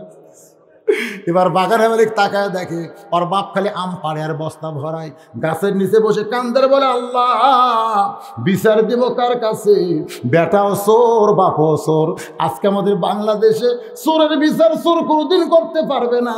প্রধান বিচারপতিকে 11 বছর জেল দেওয়া হচ্ছে। ধরে কোন কথা ঠিক কি না? হায় হায় রে, এটা কোন দেশ রে? মাথা নষ্ট রে। বিচার হবে কি দিয়ে? ইন্নাল্লাহা ইয়ামুরুকুম আন তুআদ্দুল আমানাতি ইলা আহলিহা ওয়া ইযা হাকামতুম বাইনান নাস আন তাহকুমু বিল আদল। আল্লাহু আকবার। ওমর ফারুক বসলেন না, তাকায় দেখে রাখাল ওই যে ফজরের 2 রাকাত ফরজ নামাজে যখন উমর ফারুক নামাজের নিয়ত করছে, রাখাল কিন্তু পিছনেই। সেরকম ঠিক কিনা? ওই পিছনে ফজরের 2 রাকাত নামাজ পড়তে রাখালের ভিতরেই বিচার শুরু হয়ে গেছে। আপনারা বলেন তো, ভিতরে যখন বিচার শুরু হয়, এটা কিন্তু দুনিয়ার কোনো কোর্ট কাছারির বিচার না, এটা হলো বিবেকের আদালতে বিচার। জোরে কোন কথা ঠিক কিনা? আপনারা বলেন তো, দুনিয়াতে যত আদালত আছে সবচাইতে বড় আদালতের নাম কি? আরো জোরে বলেন। রাখালের বিবেকের আদালতে বিচার শুরু হয়েছে। যেই মানুষটাকে সারা জীবনের জন্য একবার দেখতে চাইছি, রব্বানা আতিনা ফিদ দুনিয়া হাসানা, যে উমরকে দেখাটাই হলো আমার দুনিয়ার চাওয়া, একটা বার যদি হযরত উমরকে আমি দেখতে পাই, আর সেই উমরকে আমি মুনাফিক কইছি, ভণ্ড কইছি, সেই উমরকে আমি তওবা পড়াইছি, আমার কি হবে দুনিয়ায় এই চিন্তা রাখাল করতেছে না। রাখাল চিন্তা করে আমার আখেরাতে আমার কি হবে। সেই দিনের সে স্টেশনে থাকবে নানান প্যাসেঞ্জার, দ্রুত জানে পার হবে সে, টিকিট কাটায় আছে যার। পারাপারে থাকলে তারা সঙ্গে নিয়ে গাড়ি ভাড়া, জবাবদিহি করতে হবে ধরলে টিকিট কালেক্টর, জবাবদিহি করতে হবে ধরলে টিকিট কন্ট্রাক্টর। ওমর ফারুক এক দৌড়ে সে রাখালকে, ওই বসে থাকা রাখালকে এক টানে উঠায়া বুকের মধ্যে নিয়ে কপালে একটা চুমু খায়। সমস্ত সাহাবীরা চিল্লা বলে, ইয়া আমিরুল মুমিনিন, আপনাকে তওবা পড়াইছে, মুনাফিক কইছে, ভণ্ড কইছে, আমরা বিচার দেখব, কিন্তু বিচার না করে তাকে বুকের মধ্যে নিয়ে কপালে চুমা দিলেন কেন? ওমর ফারুক পরে, সাহাবীরা রে, রাখালের এত কিছু আমি সহ্য করেছি, আমারে তওবা পড়াইছে, আমি সহ্য করেছি, আমারে মুনাফিক কইছে, আমি সহ্য করেছি, আমারে ভণ্ড কইছে, আমি সহ্য করেছি, শুধুমাত্র আল্লাহর কোরআন দেখার জন্যে। আল্লাহর কোরআন শুধু কাগজে লেখা থাকলে চলবে না, এটা বাস্তবে দেখতে হবে। আমি যতক্ষণ এগুলো সহ্য করেছি, এই সহ্য করার পিছনে আমি রাখালকে দেখিনি, রাখালের ভিতরে আমি আল্লাহর কোরআন দেখতে পাই। এই কোরআন শুধু কাগজের মধ্যে, এই কোরআন শুধু বক্তৃতার মঞ্চে, ওয়াজের মাহফিলে থাকলে হবে না, এই কোরআন আমাদের আমলের ভিতরে নিয়ে আসা লাগবে। ধরে কোন কথা ঠিক কি না? সেদিন ষোড়শী নির্জন পথে যাবে, কোনো জন কটু কথা কবে না, পথে আর প্রান্তরে সম্পদের মোহে পড়ে খুন আর রাহাজানি হবে না। সবাই বলেন, এ মোনাজাতের আগে সত্যি কথাটা সবাই বলেন, যদি মেনে চলি কোরআন, বলেন যদি মেনে চলি কোরআন আর রাসূলের বিধান, সকলে শান্তিতে থাকবে, বাংলার আকাশে কলেমার পতাকা যেদিন দুলবে। আল্লাহুম্মা সাল্লি আলা, পড়েন আল্লাহুম্মা সাল্লি আলা মুহাম্মাদ ওয়া আলা আলি মুহাম্মাদ কামা সাল্লাইতা আলা ইব্রাহিম ওয়া আলা আলি ইব্রাহিম ইন্নাকা হামিদুম মাজিদ। আমিন। আল্লাহুম্মা আনতাস সালাম ওয়া মিনকাস সালাম, তাবারাকতা ইয়া যাল জালালি ওয়াল ইকরাম। রব্বানা যালামনা আনফুসানা ওয়া ইল্লাম তাগফির লানা ওয়া তারহামনা লানাকুনান্না মিনাল খাসিরিন। আল্লাহ তাআলা 2 দিন ব্যাপী তাফসিরুল কোরআন মাহফিলের আজকের এই সমাপনী আখেরি মোনাজাতে তোমার হাজার হাজার বান্দা বান্দীদেরকে সঙ্গে করে নিয়া আমি গুনাহগার রহমতের দরজায় ফকির হয়ে দোকানা হাত তুলেছি। মেহেরবানি করে আজকের মাহফিল আমাদের সকলের হেদায়েতের জন্যে, নাজাতের জন্যে, জান্নাতের জন্যে কবুল করো। এই মাহফিলের শুরু থেকে শেষ পর্যন্ত যত আলোচনা হয়েছে আল্লাহ, এর মধ্যে যদি ত্রুটি হয়, ভুল হয়, মাফ করে দাও। এর জাহাদিয়া মঞ্জুর করো। সোনার মদিনায় নবী পাকের রওজা মুবারকে কবুল করে নাও। মদিনা কত সুন্দর নাম মদিনা, মদিনার মানুষটা কত সুন্দর। ইমানের হালে কেউ যদি একবার নবীর চাঁদ ভরা মুখ দেখতে পায়, তার জন্য আল্লাহ জাহান্নামের আগুন হারাম বানায়া দেয়। কত স্বপ্ন দেখেছি জীবনে, এমন একটা স্বপ্ন আমাদের দেখার তৌফিক দিও গো মাবুদ, যে স্বপ্নে নবীজির সোনামুখ আমাদের নসিব হয়। তামাম আম্বিয়ায়ে কেরাম, আসহাবে কেরাম, উম্মাহাতুল মুমিনিন, শহীদ শহীদান, তাবিন, তাবা তাবিন, গাউস কুতুব ওলি আবদাল পীর বুজুর্গানি দিন তামাম পৃথিবীর মাটির নিচে যত মুমিন মুমিনা শুয়ে আছে আল্লাহ সকলের আরওয়াহ পরে হাদিয়া কবুল করেন। ও মাবুদ, আমরা যারা হাত তুলেছি আমাদের মধ্যে জনম দুঃখিনী মা যাদের কবরে চলে গেছে, ছোট্ট একটা শব্দ মা, এ নামের মধ্যে যে কত মধু, যাদের মা নাই তারাই বুঝতেছে। কি বলবো প্রসবের কথা, মা বিনে সেই ব্যথা কেউ তো বুঝিবে না। মাজন থেকে সন্তানের দায়, অকালে মা মারা যায়, কেন সে মায়ের জন্যে দোয়া করবা না? এমন দরদি ভাবে কেউ হবে না আমার মা গো। এই দরদের মা আজকে যাদের কবরে চলে গেছে আল্লাহ মেহেরবানি করে মায়ের কবর জান্নাতের টুকরা কবুল করো। বাবার বাড়ি ঘর সবই আছে, আমি সহ আমরা যারা বাবা হারা ইতিম হয়ে গেছে আল্লাহ মেহেরবানি করে বাবার কবর জান্নাতের টুকরা বানাও। আল্লাহ এই মাহফিলের ৬ষ্ঠ বছরে পদার্পণ করেছে, এর ভিতরে 2 জন সভাপতির সাবেক মরহুম মাগফুর, যাদের অক্লান্ত পরিশ্রমে মাহফিল শুরু হয়েছিল, আজকে তারা কবরে থাকলে মাহফিল দেখে যাইতো। এই 2 জনের মধ্যে মরহুম ইলিয়াস সাহেব আমাকে দাওয়াত দেওয়ার জন্য গেছিল।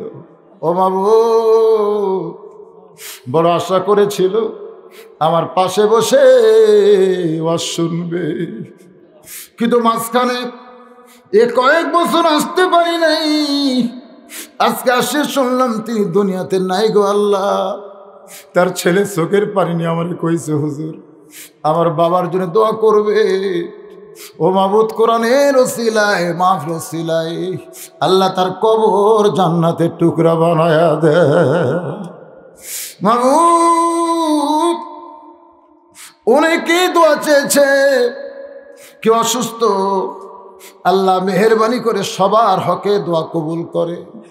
আল্লাহ তাআলা এই মাহফিল করতে গিয়া তোমার যারা সর্বাত্মক সহযোগিতা করেছে, বিশেষ করে আল্লাহ ইউনিয়ন পরিষদের চেয়ারম্যান সব, আল্লাহ পাহাড়পুর মিঠাপুর, আয় আল্লাহ তাআলা ইউনিয়ন পরিষদের 2 জন সম্মানিত চেয়ারম্যান 2 পাশে বসা, আল্লাহ তাআলা যারা সর্বাত্মক সহযোগিতা করে এই জান্নাতের বাগান লাগাইছে গো মাবুদ, তাদের সকলকেই তুমি জান্নাতি কবুল করো।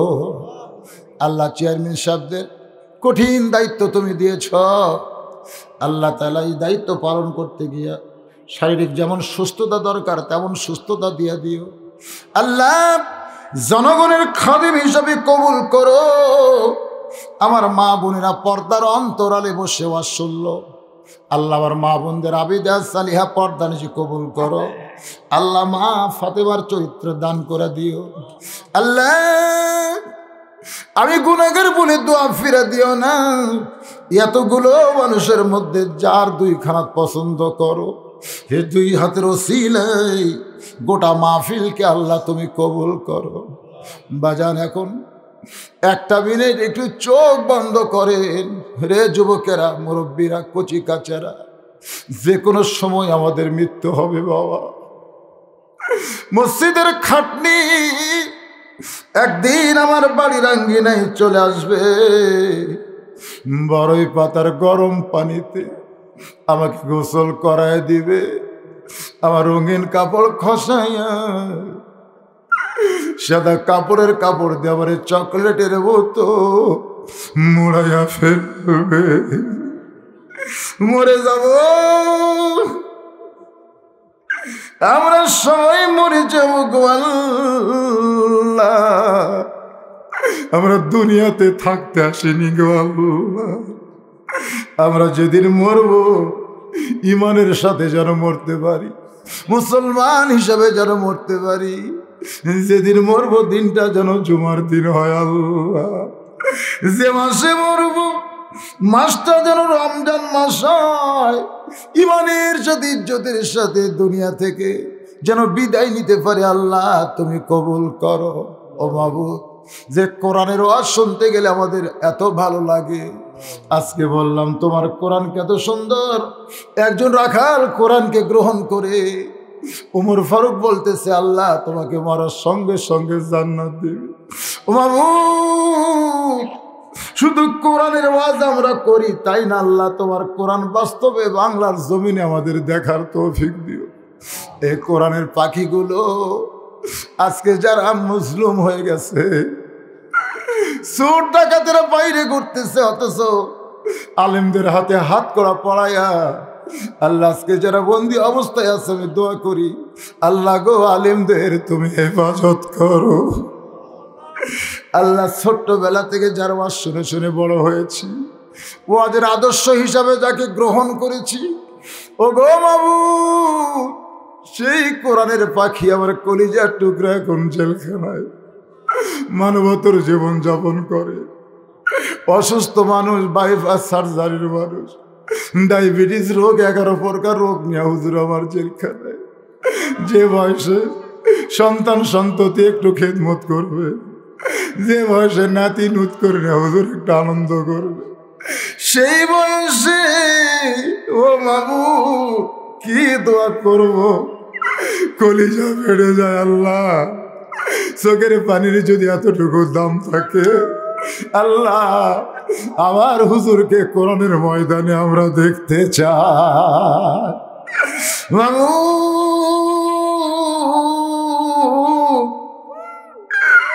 মরি যখন যাব তোমার কোরআনকে বুকে নিয়ে মরতে চাই। আমাদের সকলকে কোরআনের সৈনিক হিসাবে তুমি কবুল করে না। আজকের মাহফিলের সভাপতি অত্যন্ত বুড়ো মানুষ, আমি শুনলাম এখানে যারা সভাপতি করে 2-4 বছর পরে তারা মারা যায়। আর আজকের সভাপতির জন্য প্রাণ করে দোয়া করেন মুরব্বী মানুষ, আল্লাহ তার হায়াত দারাজ করেন। আল্লাহ 2 জন চেয়ারম্যান 2 পাশে বসে হাত তুলেছে, আল্লাহ তাদেরকে কবুল করেন। আল্লাহ আমাদের সকলকে মাফ করে মৃত্যুর সময় আমাদের জবানে জারি করে দেবেন লা ইলাহা ইল্লাল্লাহু মুহাম্মাদুর রাসূলুল্লাহ।